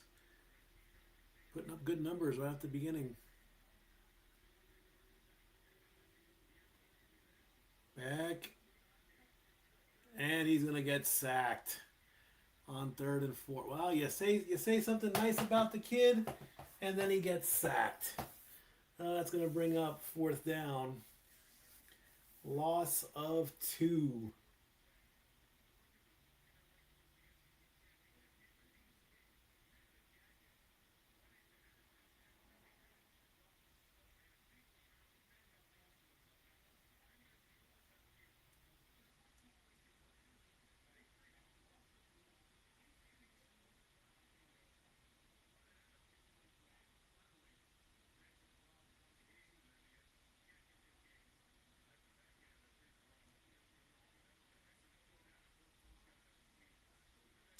Chad Ryland out of Lebanon, Pennsylvania is going to try for a field goal. It's a 35-yarder. And it is good. And the Cardinals take the lead 17-14.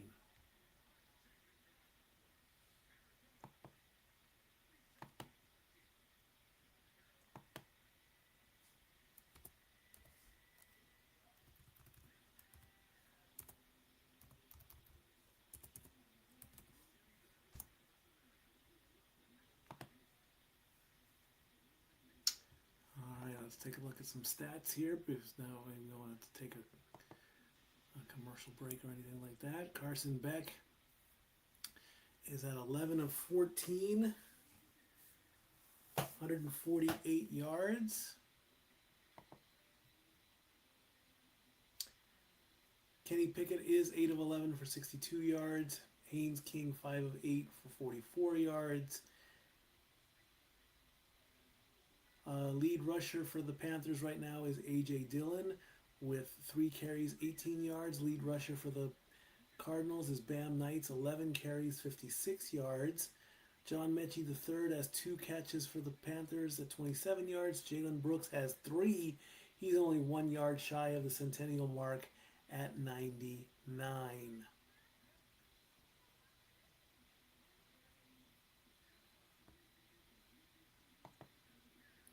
Let's see what the Panthers can do before halftime. They've got a minute 46 to go.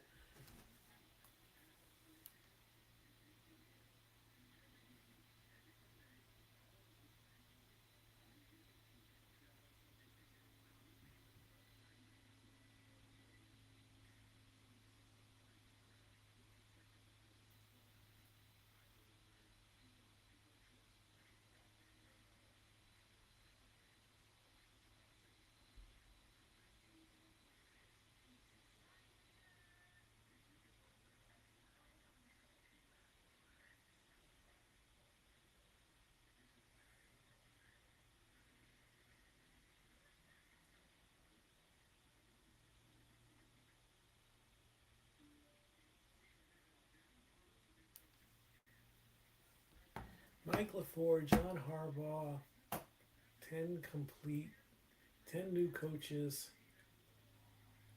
And yes, Travis and Tay were married.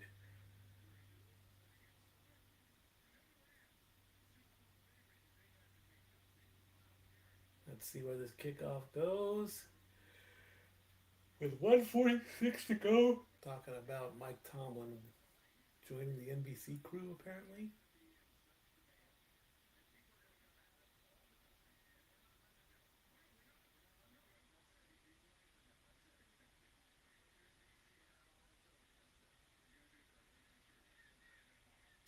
First and 10 from the 35-yard line for the Panthers. King's going to throw. Incomplete.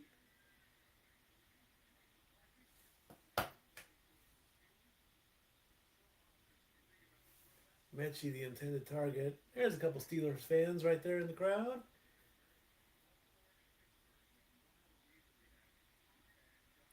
.142 to go in the half. 2nd and 10. King looking, throws, complete, gets it. And he finds Mechie for 15.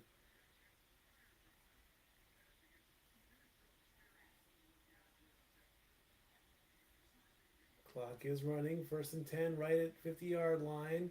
King gets the snap, throws, and that was a catch.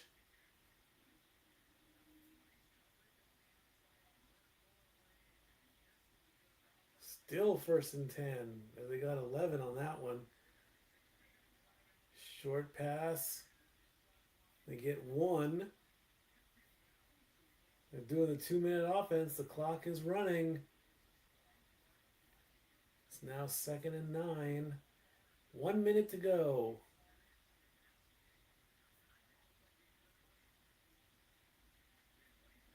Same play, same player. Gets 6 more. Well, no. Yep, that was Mitchell. Mitchell again as he's pushed out of bounds. Mechie and Mitchell. That's going to make it 3rd and 3.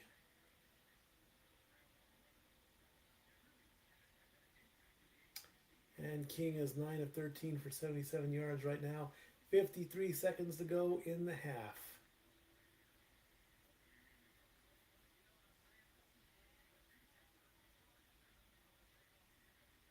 King running around, gets the completion, gets the 1st down, gets a little more, and he's still on his feet as he finds Horn, and he gets 17 with 40 seconds to go in the half.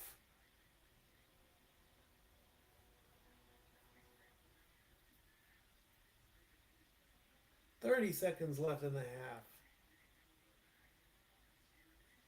Going for the end zone. Incomplete. That'll stop the clock with 23 seconds left.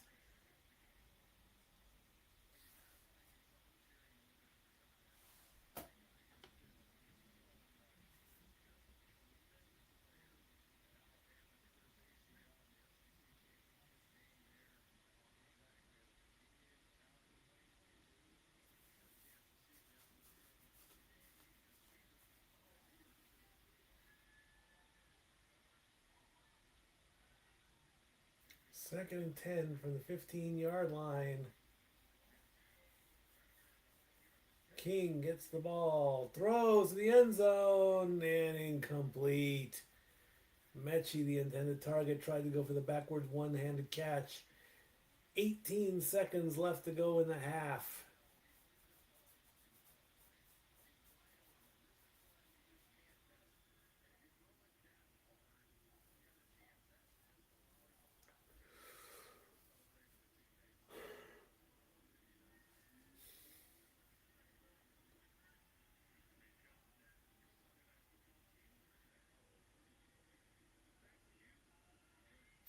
Third and 10. King way back in the pocket. He's being chased. He got the throw off. Unfortunately, there's a flag on the play.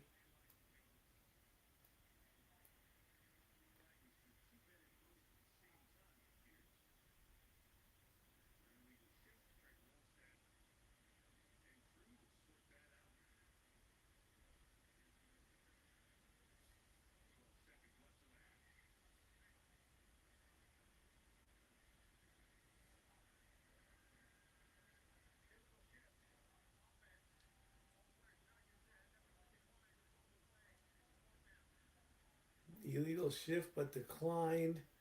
No gain. That's going to put the Panthers, looks like they're going to go for the field goal to try and tie the game.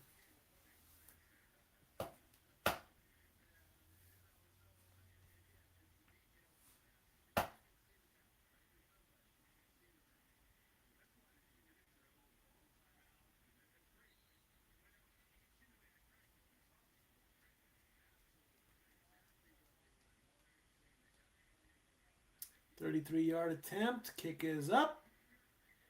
And it's good. And we have a tie game again with 8 seconds left to go in the half. It is 17-17.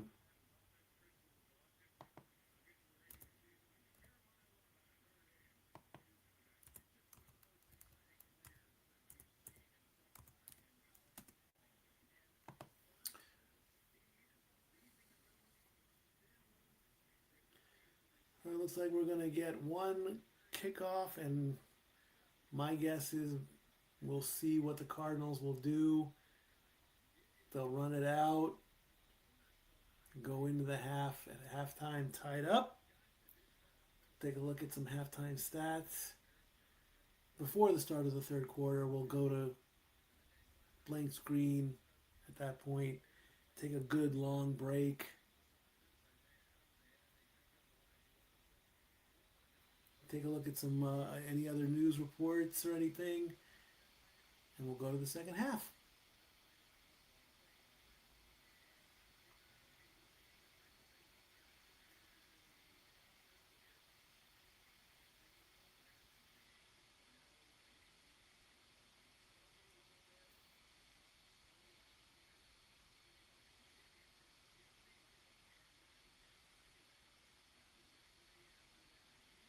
Kickoff is going to go bouncing in the end zone.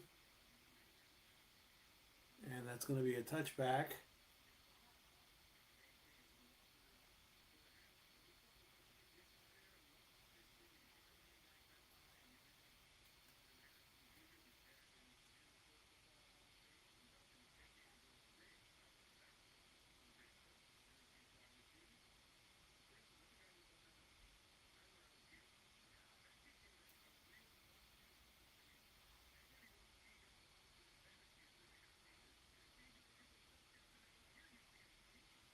So ball on the 35-yard line.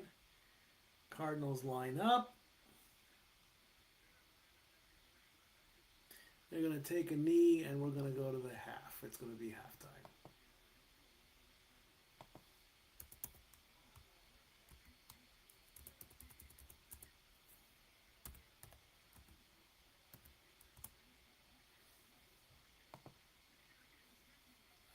Oh, before we get to the third quarter, the Cardinals will get the ball to start the second half.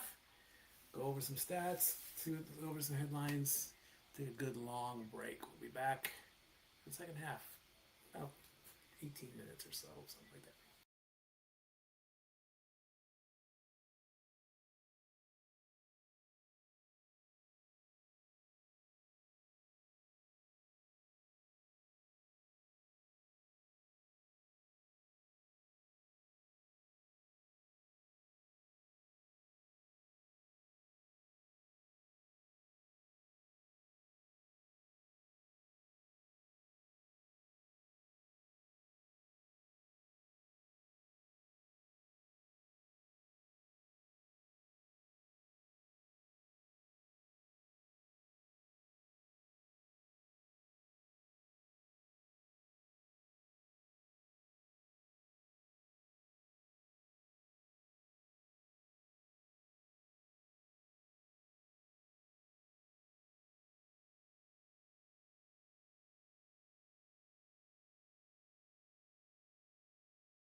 All right, third quarter underway.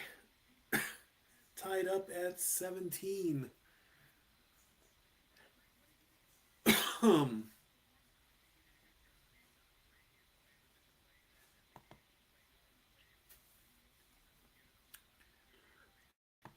Should have gone over the stats, but I guess I didn't.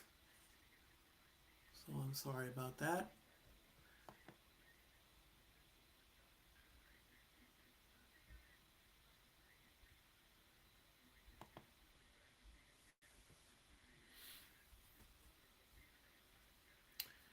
And Beck is going to throw, and he's going to make a completion. He's going to get the first down as he passes to... Let me get my play-by-play back here. Get to Weaver for a 9-yard run. And looks like they're going to be generous and give him the first down.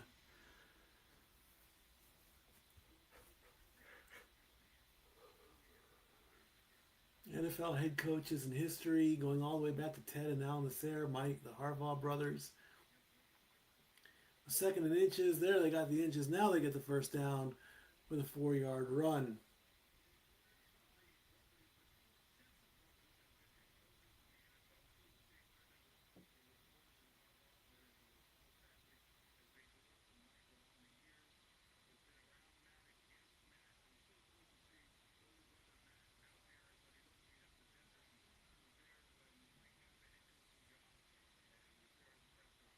First and 10 from about the 33-yard line. Oh, he moved.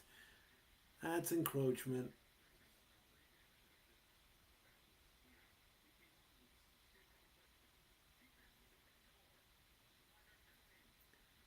Doesn't make it first and 5. 64 jumped.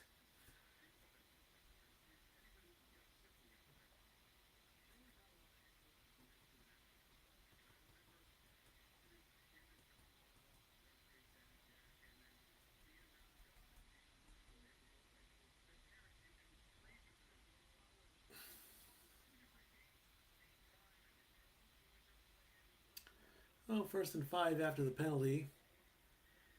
Back with the handoff. He throws. That's a completion. That's a first down. To Gears as he gets 16.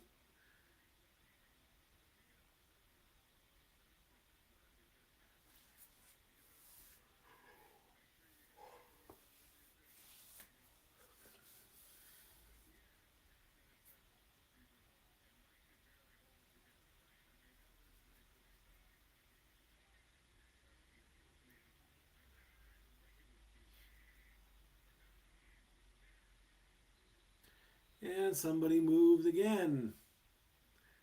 This time it's going to be false start against the Cardinals. Oh, we're going to push them back 5 yards.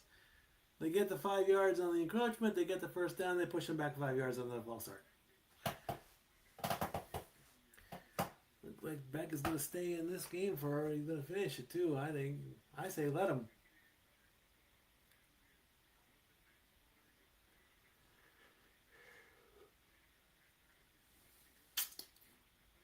Excuse me, getting tired.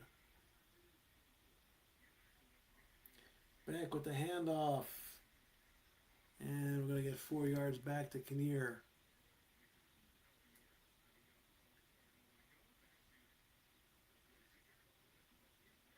It's going to take it down to 2nd and 11.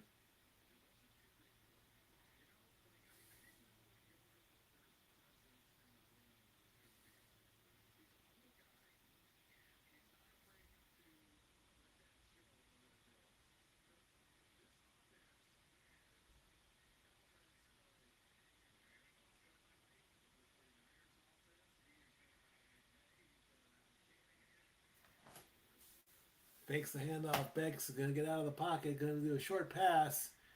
And he'll get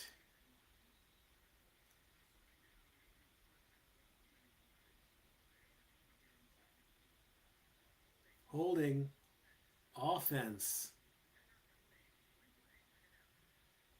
I'm going to push him back 10 yards as Williams on the Cardinals was called for holding.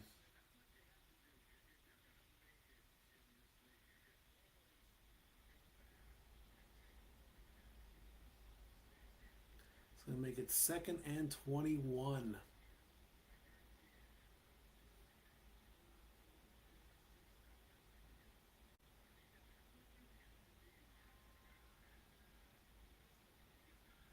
Warren at 2nd and 20. Beck's going to go back.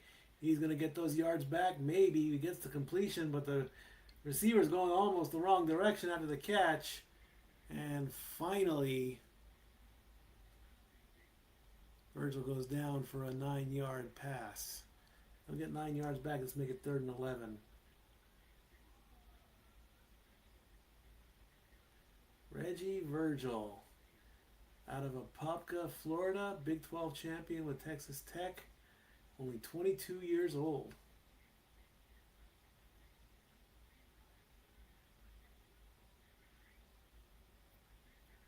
Third and 11. Beck throws complete. And he'll get to Yavoah for 6. That's going to make it 4th and 5.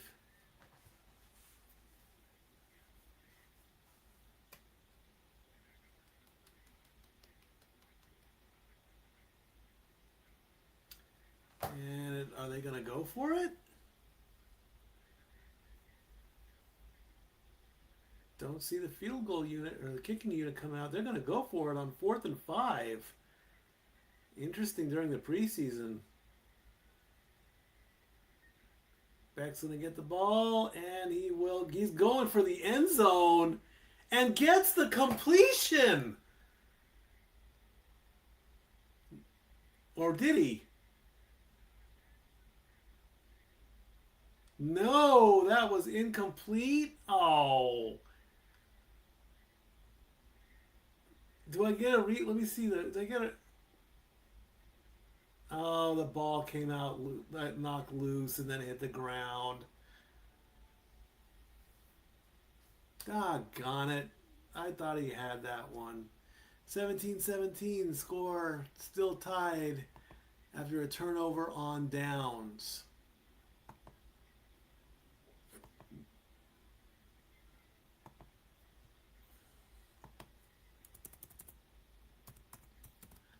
I thought he had that.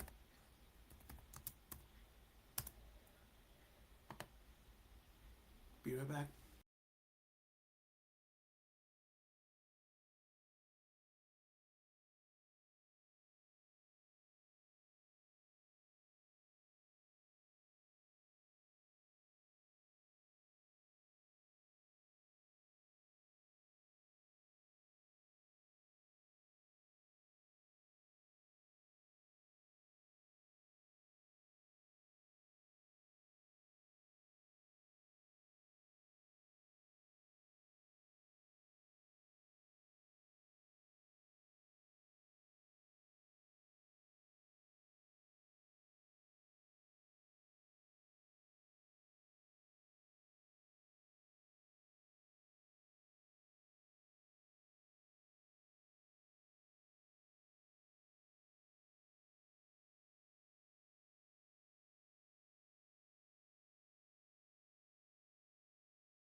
Larry Fitzgerald about to get interviewed here. Carolina gets the ball after the turnover on downs, and their first play is going to be a loss of a yard.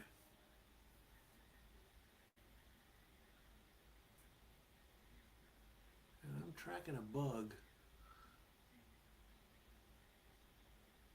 Yeah, land on the wall, I dare you.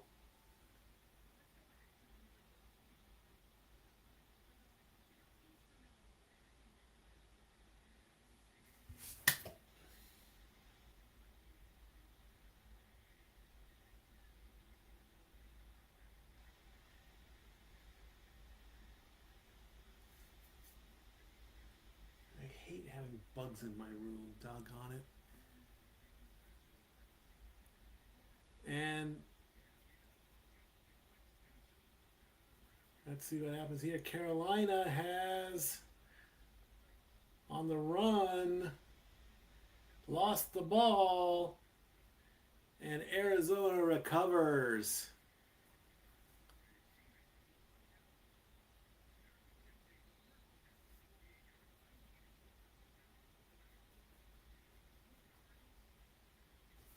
Did I get him?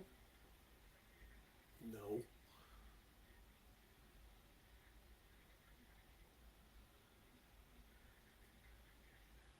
Land somewhere, you stupid bug.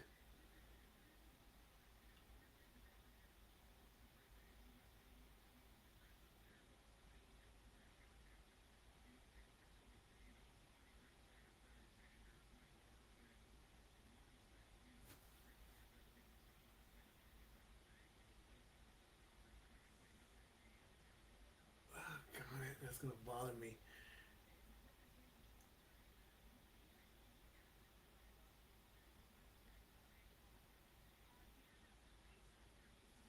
And I think the Cardinals have changed quarterbacks.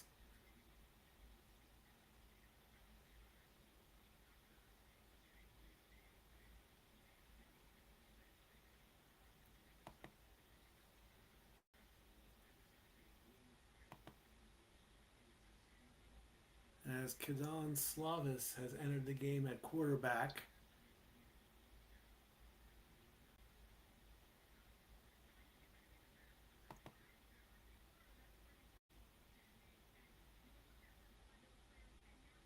And he's going to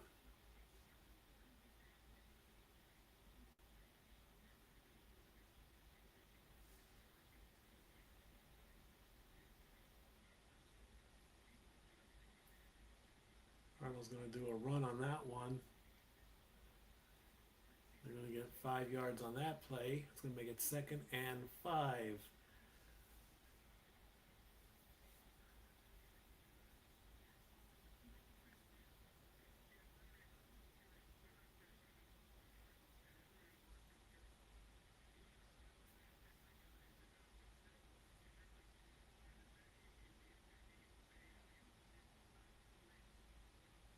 And Slavis is going to get a pass, and that's going to be a completion and then some. And we're going to go all the way down to about the 10-yard line as he picks up 19 to Weaver.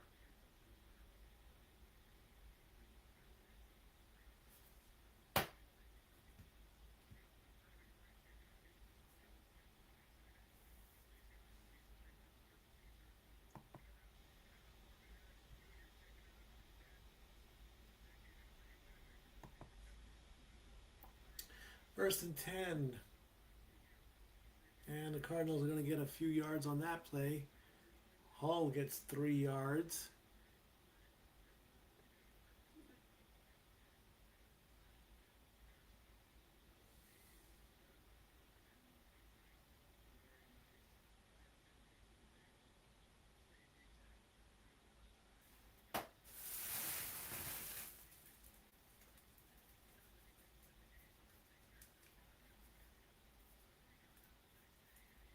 Sharing stories about Larry Fitzgerald. Cardinals. Quarterback running back, looking for the end zone. Flag on the play. Incomplete, out of bounds.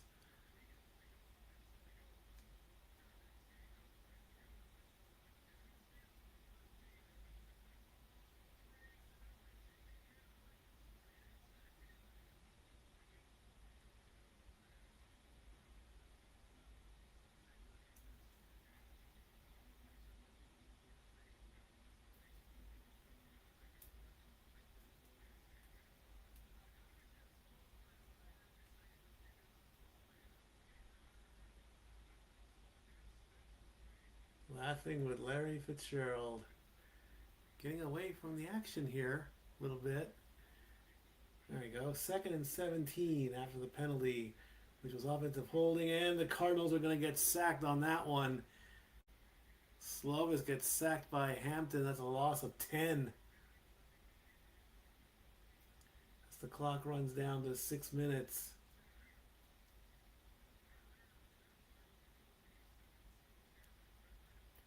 Slovis got swallowed up, and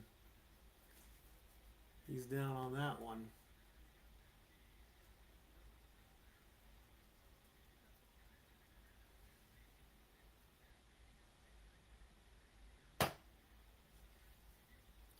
Third and 27.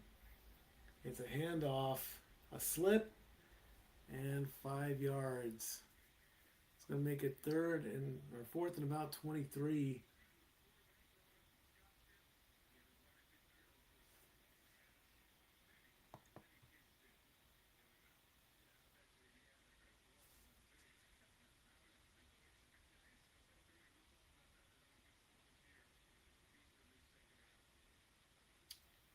And Arizona's going to go for the lead here.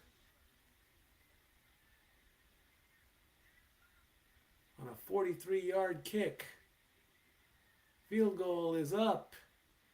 Field goal is good, and the Cardinals take the lead 20-17.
Roger Craig, 3-time Super Bowl champion, 1988 Offensive Player of the Year, and made the playoffs in all 11 seasons that he played. They're going to interview him, and I think he's going to be the final Hall of Fame inductee that they interview for the night. Cardinals up 20-17 with 4:42 to go in the third.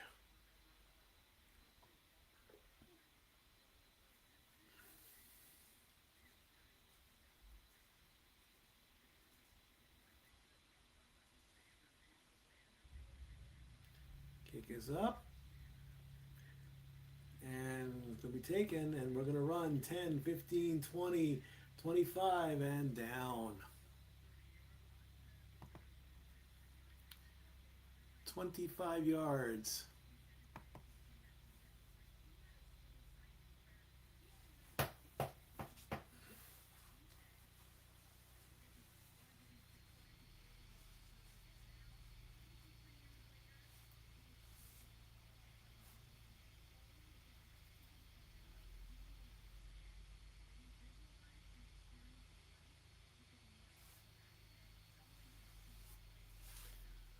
right, 1st and 10 for the Panthers.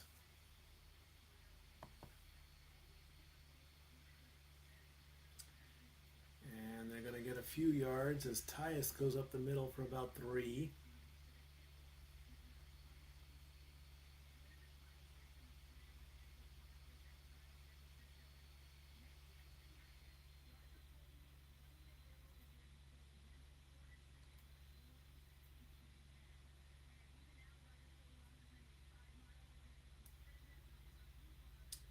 Second and 7.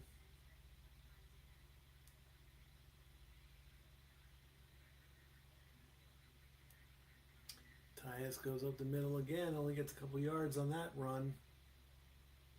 So that'll take the clock down to about 3.5 minutes.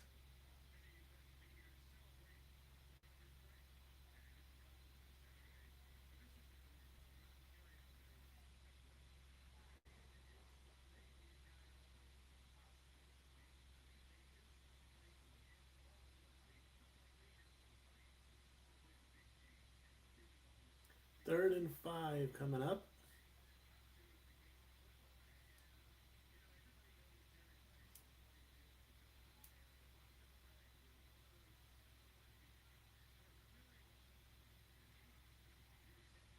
King still looking. He's going to scramble.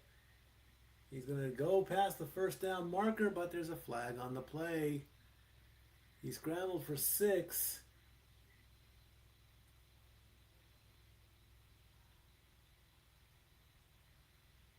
Holding offense. He's going to replay and push him back 10 yards.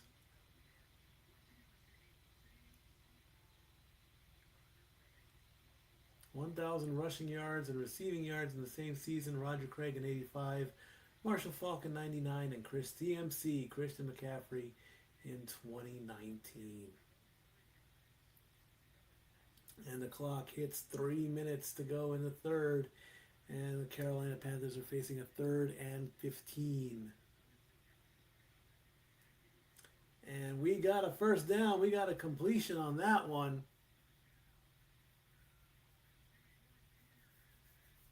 As Horn, but there's a flag on that play.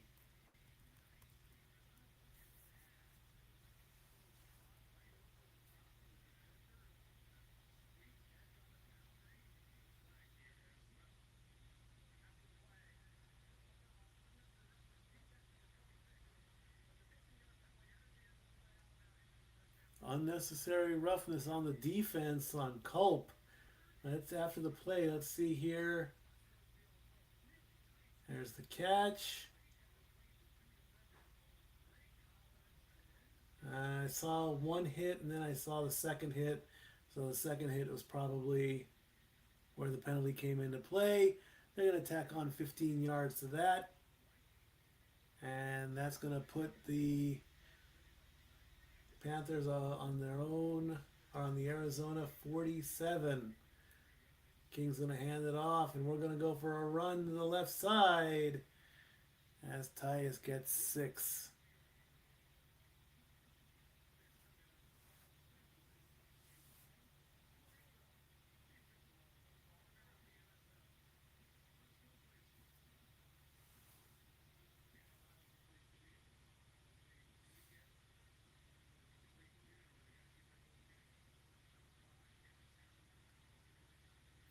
Second and 4 coming up with about 2:08 to go in the quarter.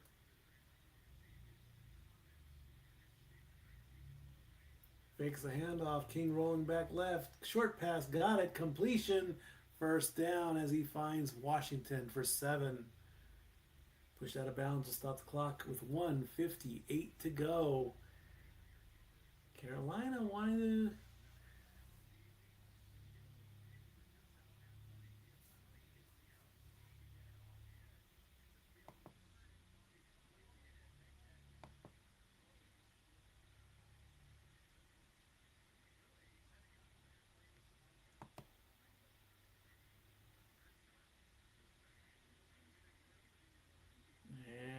Nothing on that play.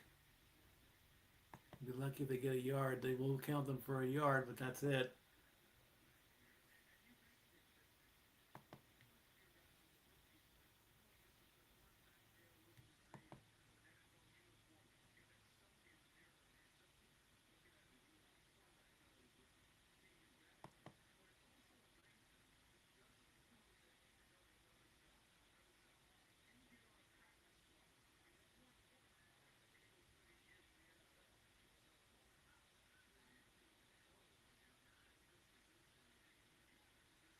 Play.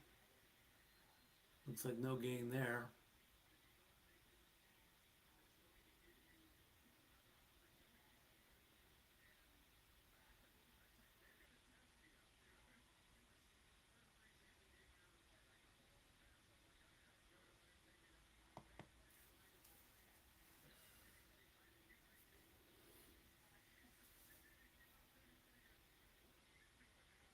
Third and 9 coming up. Looks like they're going to get one more play before we go to the fourth.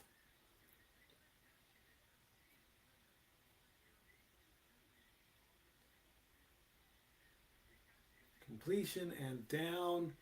And that's only going to be 7 yards. And that's going to end the third quarter. 20-17 is the score.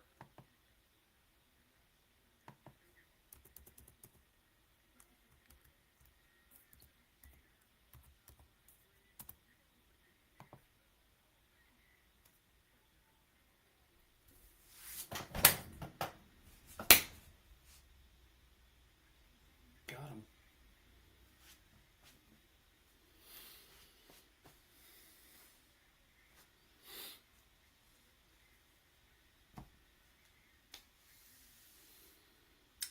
Be right back for the fourth quarter.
come back from the fourth quarter, and it looks like the Panthers.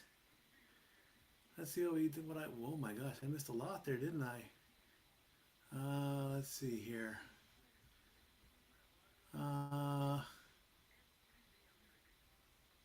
King gets 7 to end the third. 22-yard pass to Presscorn to the 22 on 4th and 2. So they went for it on 4th down just to get the touchdown to make it 24-20.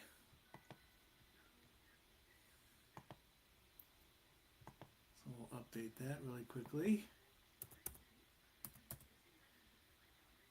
And there is 14:20 left to go in the fourth.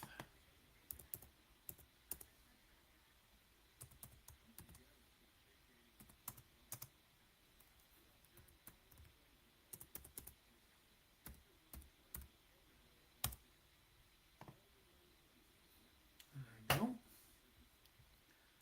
All right,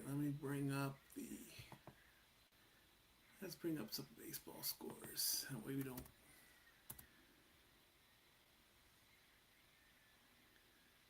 MLB scores. What's going on in baseball today?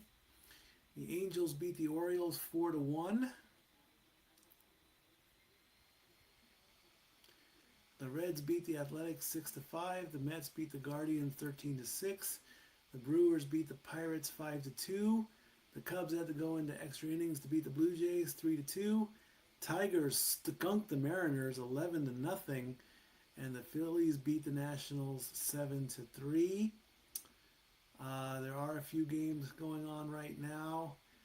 The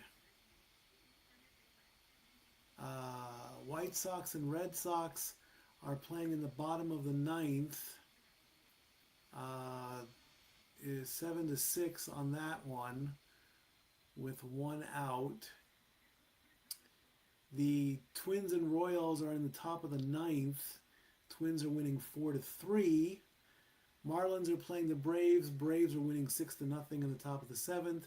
And the Padres are playing against the Diamondbacks. They're up 1-0 in the third. Sunday Night Football debut September 13th as the Cowboys take on the Giants. Dak Prescott versus Jackson Dart. That could be the game I call. We won't know until I officially draw the first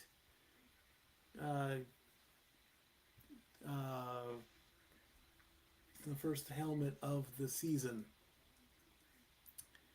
And that's going to be a 20-yard kickoff for the Panthers. Or for the Cardinals, excuse me. I'm going to see if I can bring up, let's see if the week 1 schedule.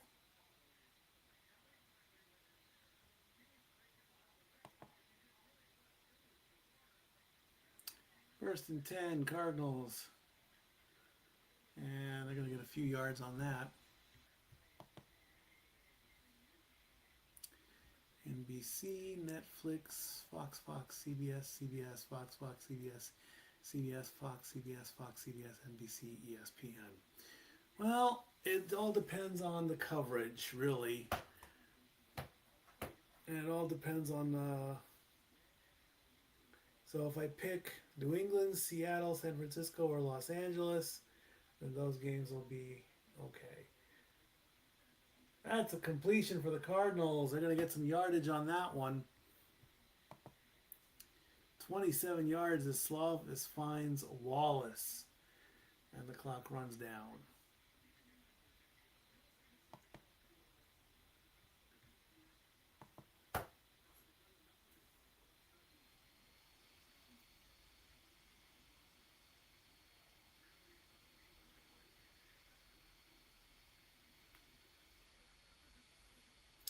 Next play, Cardinals are going to go up the middle. They're going to get the first down on that play.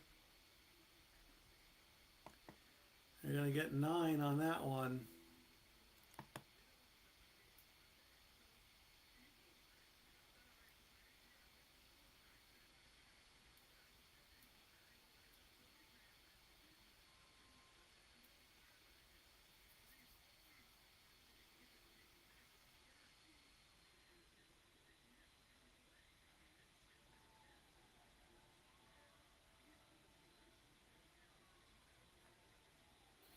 2nd and 1. Back to pass, and they're going to get the first down.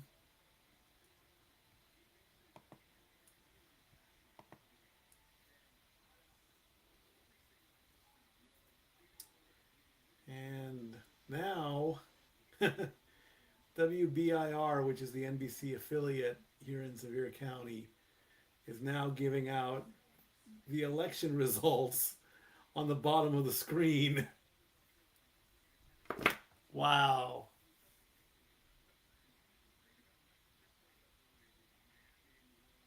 First and 10 from the 25-yard line. And they're only going to get a couple of yards on that play.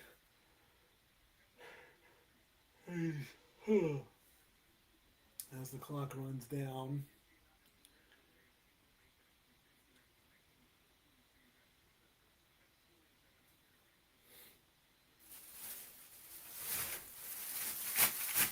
Which lucky team is going to be the one for week 1? I'm going to mix that up a little bit. Let's see what the Cardinals do in this. That's going to be a pass. That's completion. And will he fight for the first down? No. Nothing on that. Well, he got some good yardage on that play there. So that's going to be a... I think that's a...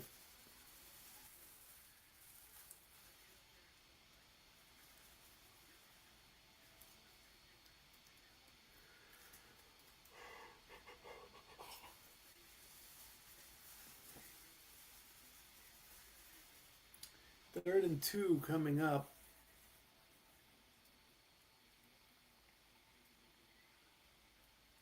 Carr's going to pass, and that is incomplete. And do we have a Cardinal down? Possibly so.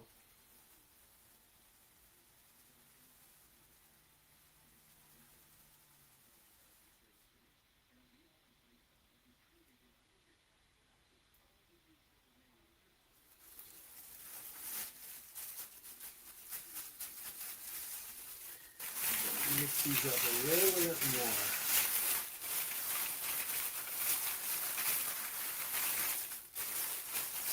Cardinals are going to go for a 35-yard field goal to get within 1. Kick is up. Yo, that was very, very close, but it is good.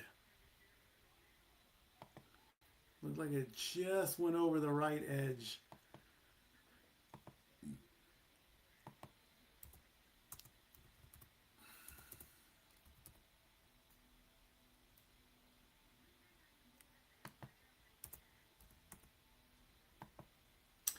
All right, let's make the decision right now. 24, or 24. There are 64 helmets in this bag. Each team has 2 helmets.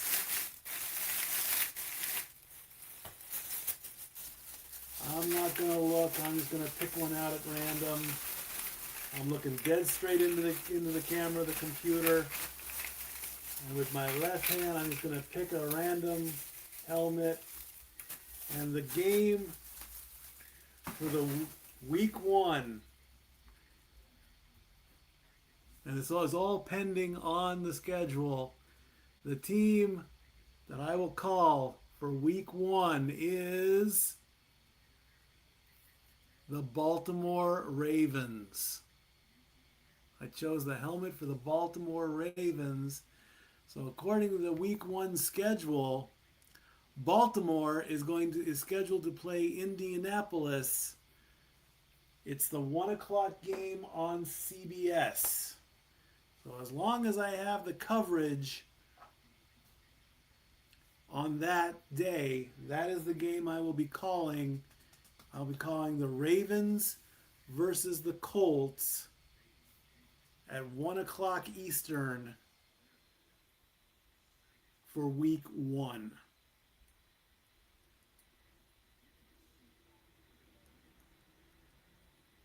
And that is all pending, of course,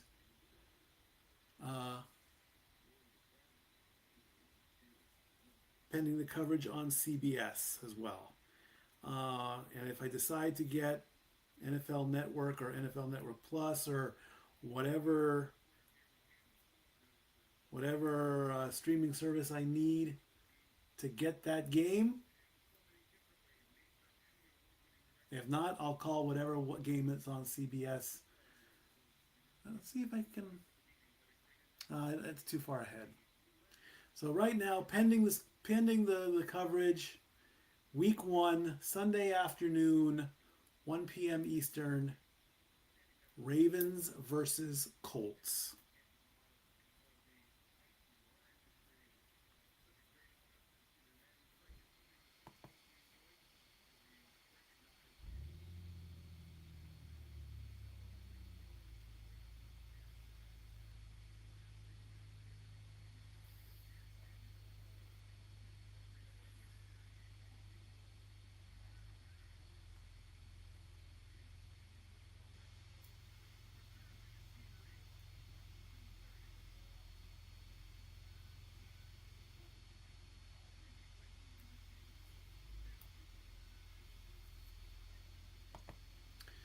All right, we had a kickoff there.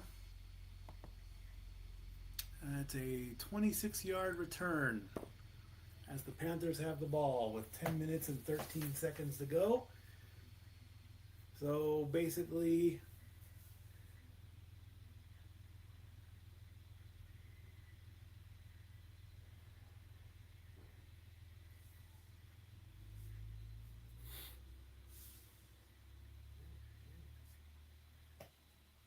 that's 30, so I can go over there. What did I get the buzz for?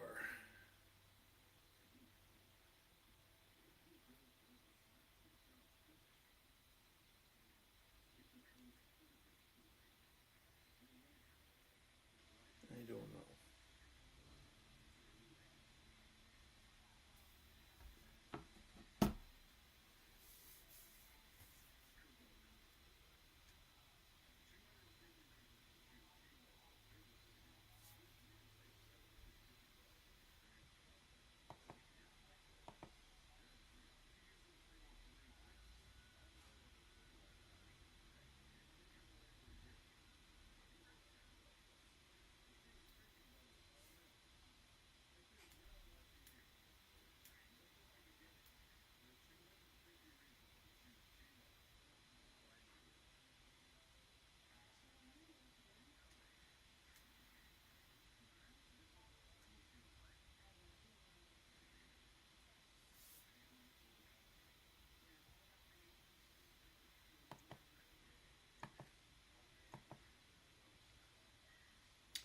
Ravens versus Colts. Amazing.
Five-yard run from Davis. And a 4-yard run again from Davis. That's going to make it 3rd and 1 coming up.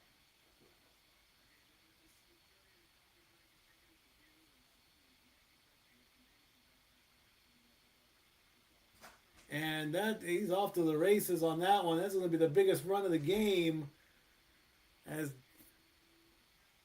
Davis gets 36 big yards.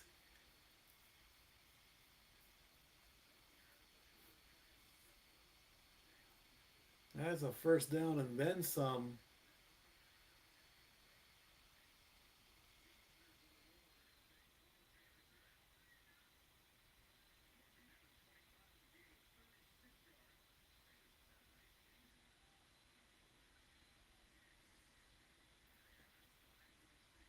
And from the 25-yard line, fakes the handoff. He's going to throw. That's a completion up to the line, and he's going to get 5 more as Tyus gets it to the 2nd and 5 as the clock hits about 8 minutes to go.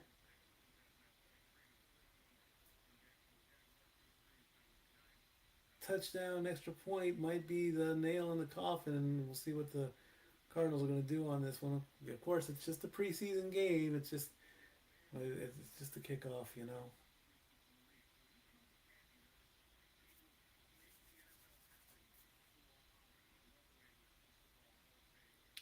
Second and 5 coming up. He's going to hand it off. And they're not going to get much on that one. Maybe a yard or two. That's going to bring the clock down to below 7 minutes. It's going to be 3rd and 4.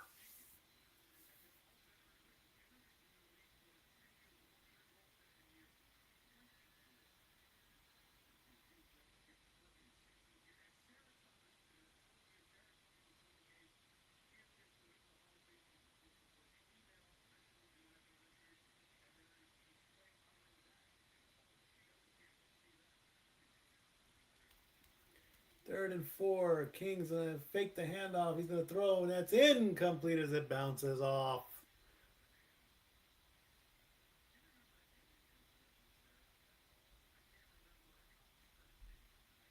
And that's going to bring out the field goal unit.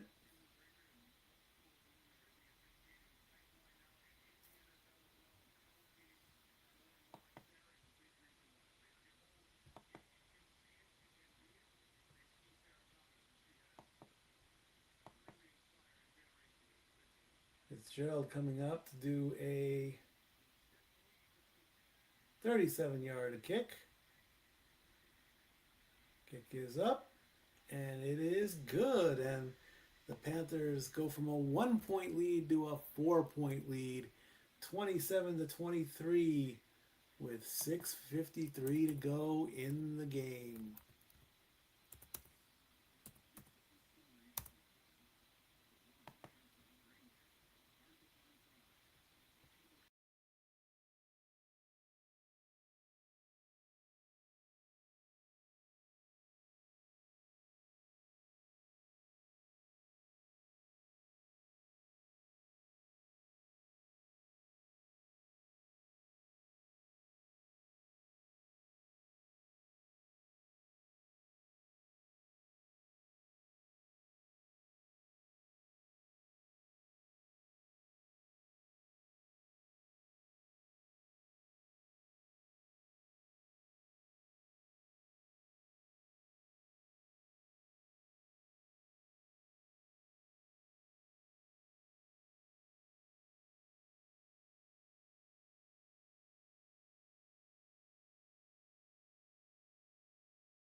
Mike Tomlin is now in the booth, reminiscing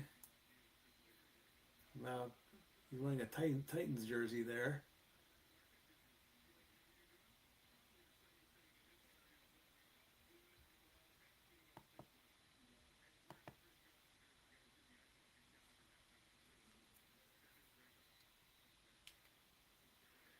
I'm going to turn that down just a bit.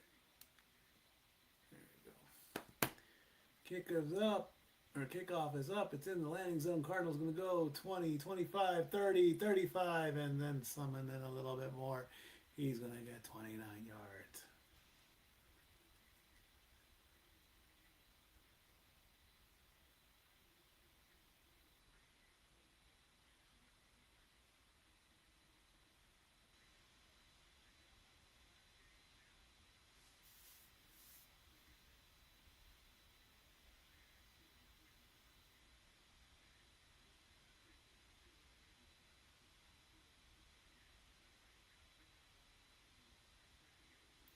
First play for the Cardinals. It's a pass, and it's a completion for 17 yards. Slavis finds Virgil. It's going to be a 1st and 10. Clock will get down to about 6 minutes if they hurry.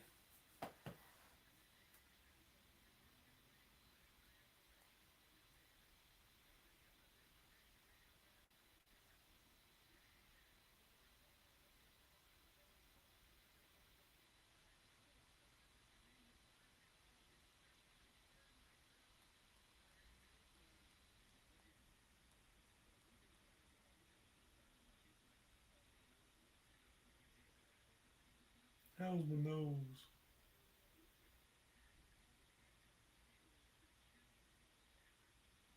We have a challenge. In the preseason? Really? Why do we have a challenge in the preseason? Come on, guys. Are you kidding me?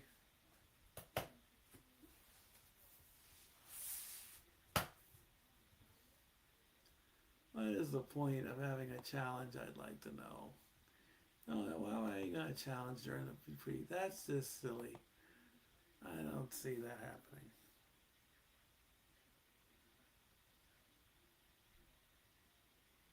I don't see that happening. While they talk about the challenge, we'll be right back.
The ruling on the field stands. It is a catch.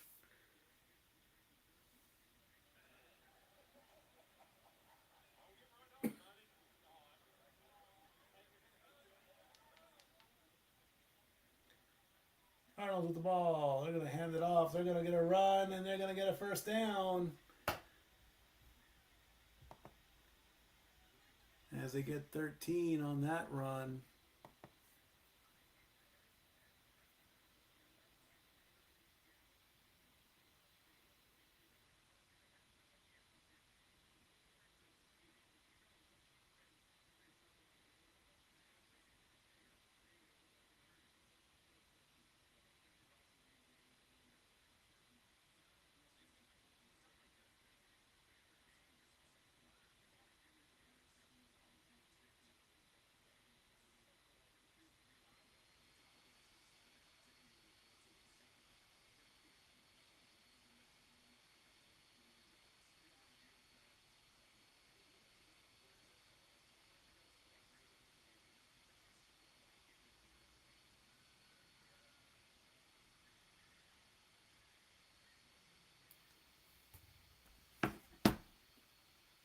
on the phone. 1 yard run on 1st and 10 from Kinnear makes it 2nd and 9, and then a 1 yard pass, a short pass there. And when the Patriots take on the Seahawks to start the season, it'll be the 3rd Super Bowl rematch in history. Cardinals waiting for the snap on 3rd and 8. They need this one to stay the game alive. They get the completion in the 1st down. Needed 8. They ended up getting 16. And the clock keeps running. With 4:20 to go.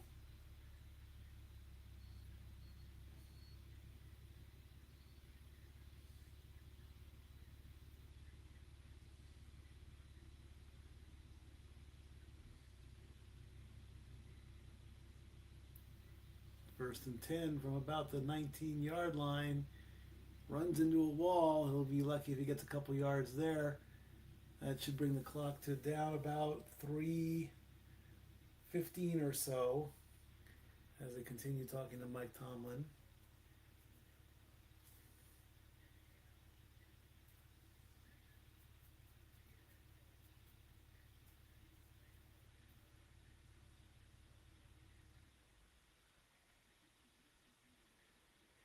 Second and 8 coming up from about the 12-yard line. Pass, completion, and he bobbles out of bounds. He'll get 7 on that one. That'll make it 3rd and 1. He did go out of bounds. That does stop the clock with 3:21 to go.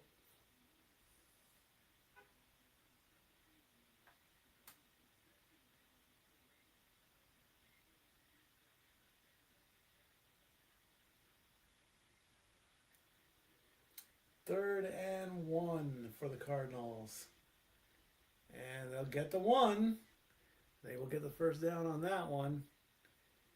That'll take the clock, might take the clock down to about 2.5 minutes.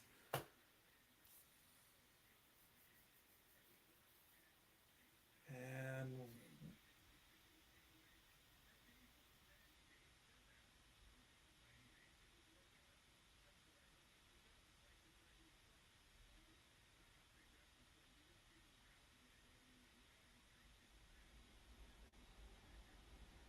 clock running down.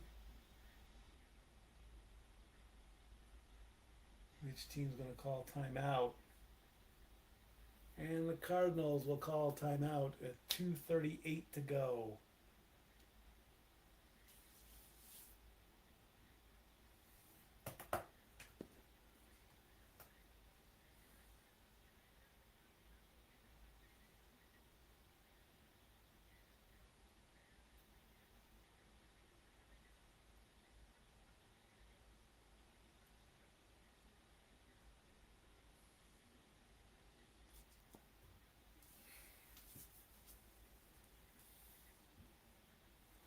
Again, pending coverage on Sunday, week 1, which is about 3 weeks away. Ravens and Colts. 1st and goal coming up for the Cardinals to take the lead. Can they do it?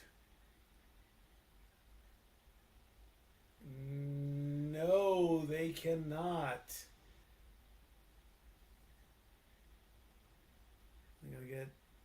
That's going to take them down to the 2-minute warning.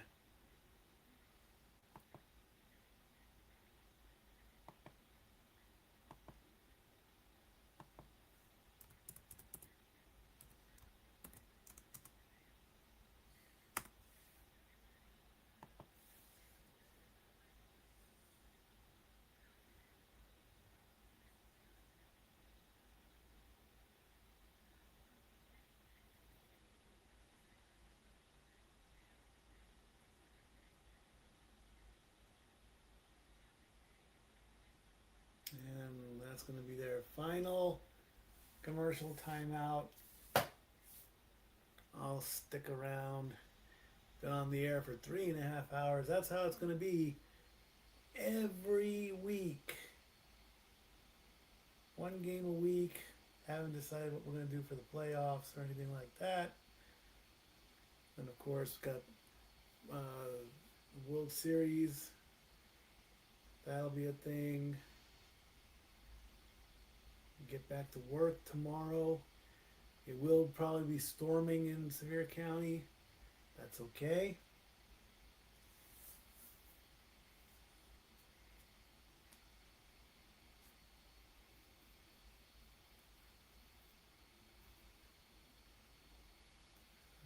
We'll see what happens. See where this all goes.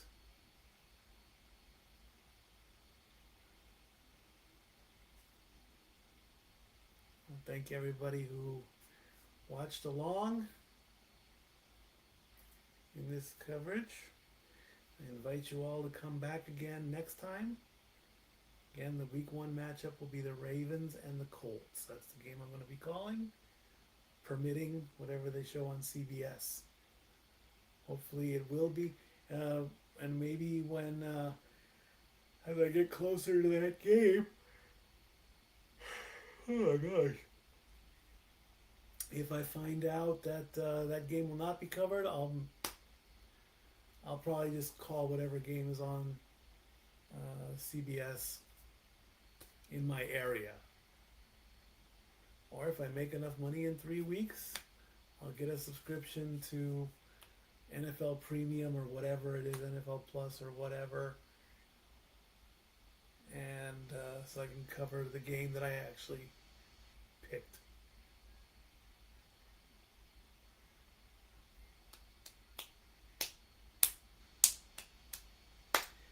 Two minutes to go with the Cardinals down by 4 points as it is 2nd and goal as they're knocking on the door to try and get the first win of the 2026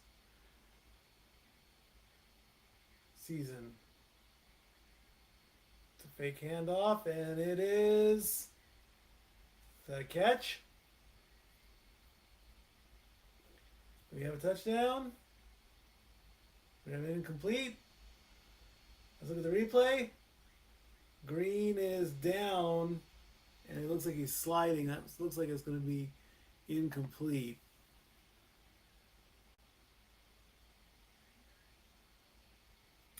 He's sliding. His feet are out of bounds as he's sliding and cradling the ball. Slide, slide, slide. I think that's going to be considered incomplete.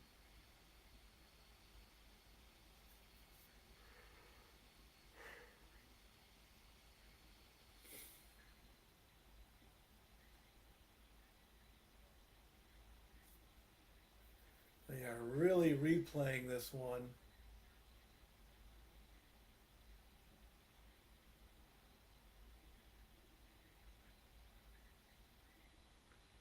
Now, if this was week 1, this would be a disaster. It is under review. The last 2 minutes, the coaches cannot challenge. All reviews come from the booth. The ref is looking.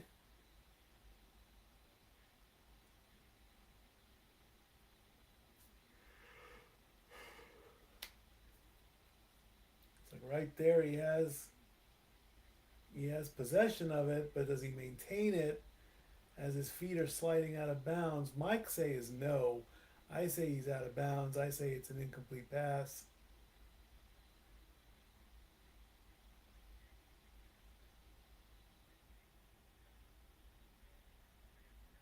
After review, the call on the play field is reversed, and the referees are going to award a touchdown to Bryson Green, and the Cardinals are going to take the lead 30-27. What an interesting play and an interesting call that was. I thought he was out of bounds. And so now this changes the dynamic of the game a little bit, as as the Cardinals take the lead 29-27. Extra point is up and good, and that's going to put the Cardinals up 30-27 with a minute 55 to go. Now, if this was the actual season, depending on where in the season it was, this would be a nightmare. The social media would be exploding and everything and whatnot. So sliding and maintaining control of the ball is okay in this situation. So there you go on that one.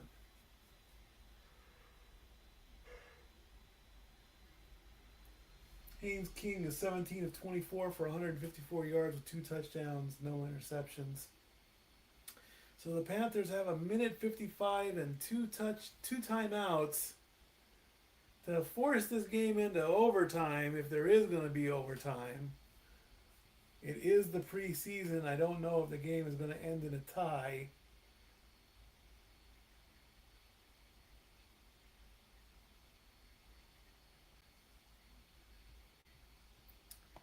Let's see.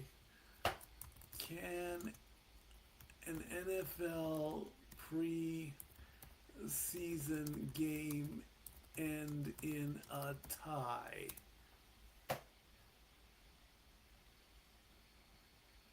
Yes, NFL preseason games can and often do end in a tie because the league has eliminated overtime in this format since 2021. Unlike regular season, all right, so you don't play overtime. So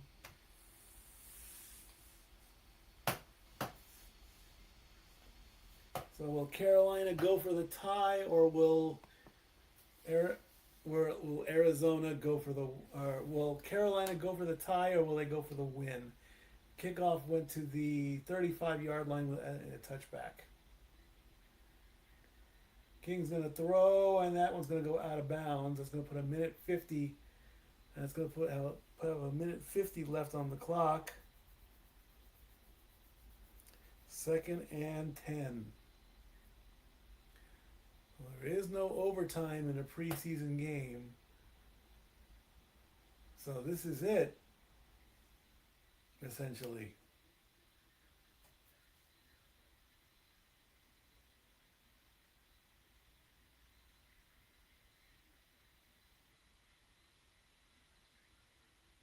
King throwing. He's going for the end zone. There's nobody there. That's incomplete.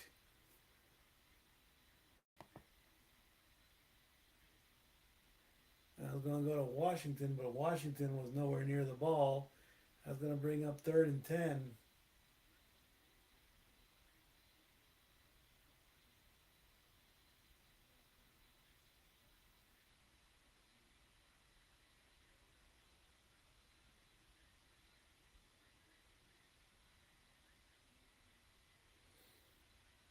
Minute 45.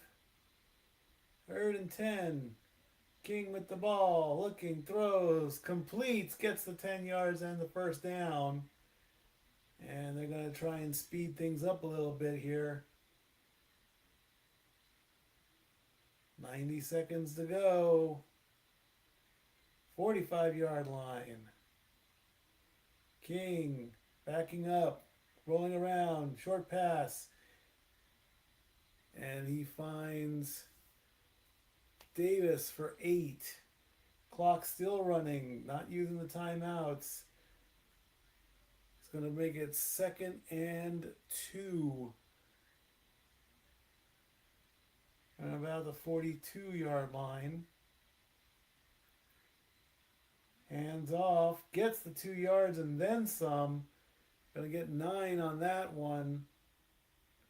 And Carolina will call timeout with 52 seconds left. That's their 2nd timeout.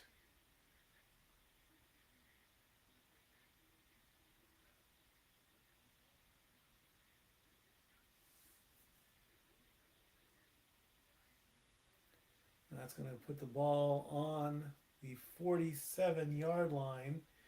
Carolina Panthers, they're going to play the Bears in week 1.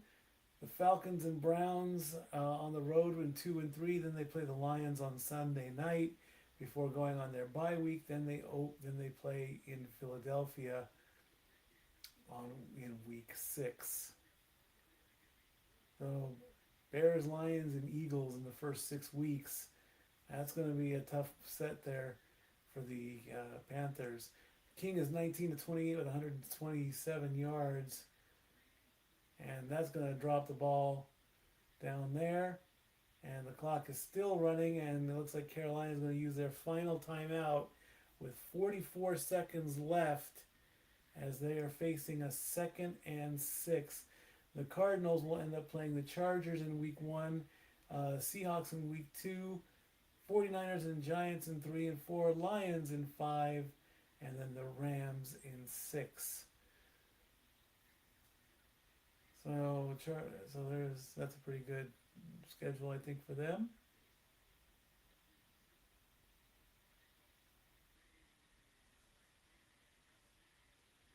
So with 44 seconds left, and we are on the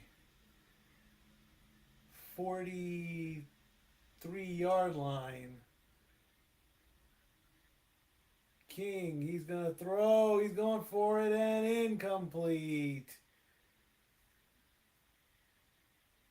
As Washington was the intended target, that's going to leave 39 seconds on the clock. 3rd and 14 to go.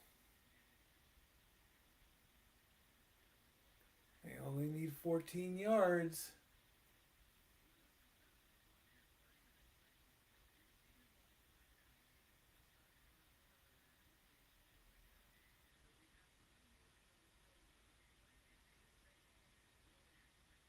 King. He's going to take it himself and play Thanos and get the first down. He's still going, and he's going to run out of bounds for a 26-yard gain.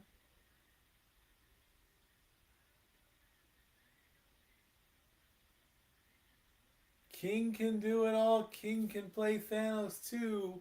That's going to put the Panthers on the 17-yard line with 28 seconds left in the game.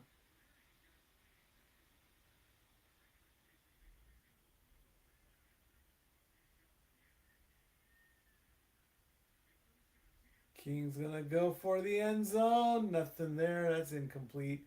23 seconds left. 2nd down.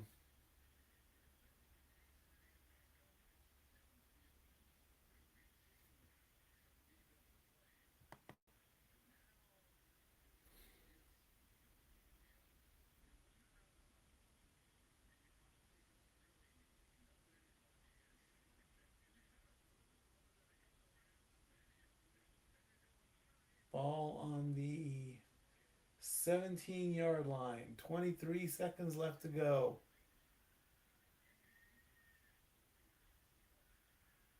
King throws. Is that a catch? That is a completion. The Panthers have to hurry because they cannot stop the clock. It is 1st and goal. And they spike the ball with 6 seconds left after a 12-yard pass to Horn.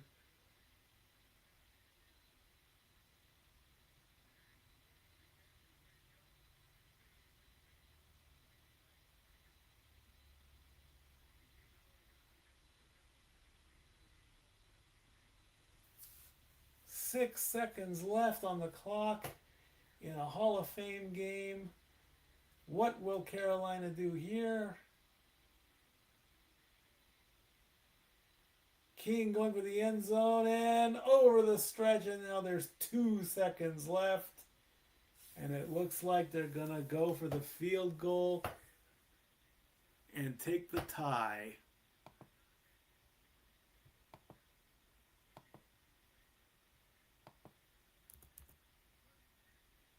Or are they going to go for it?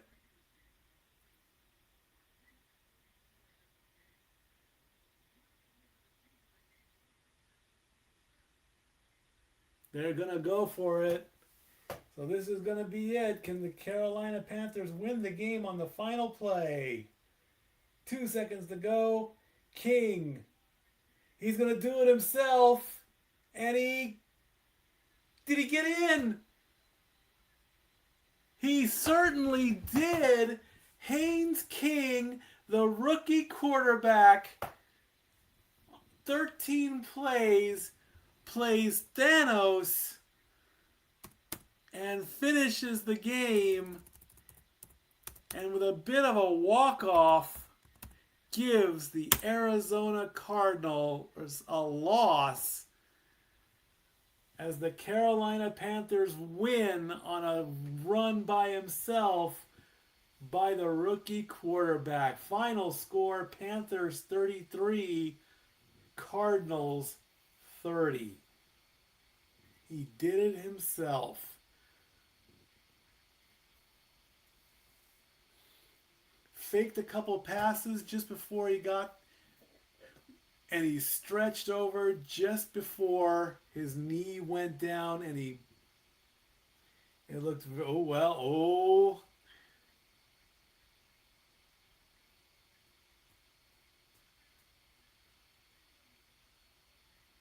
and that's going to do it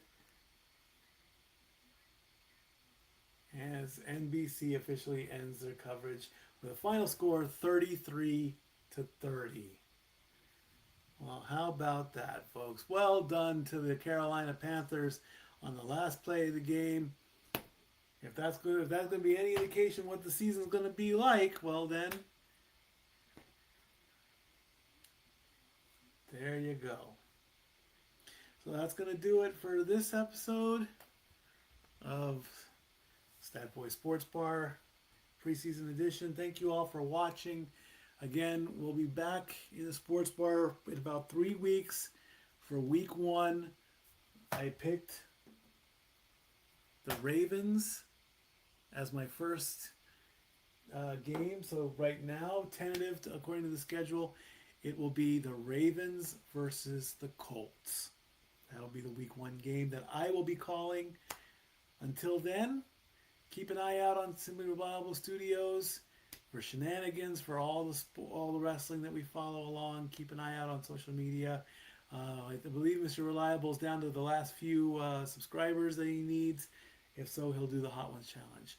I am tired. It's 11 o'clock at night. I'm going back to work tomorrow. I love you all. Good night.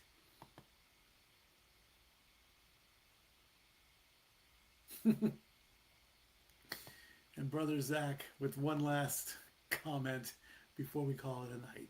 Good night, friends. See you in about 3 weeks.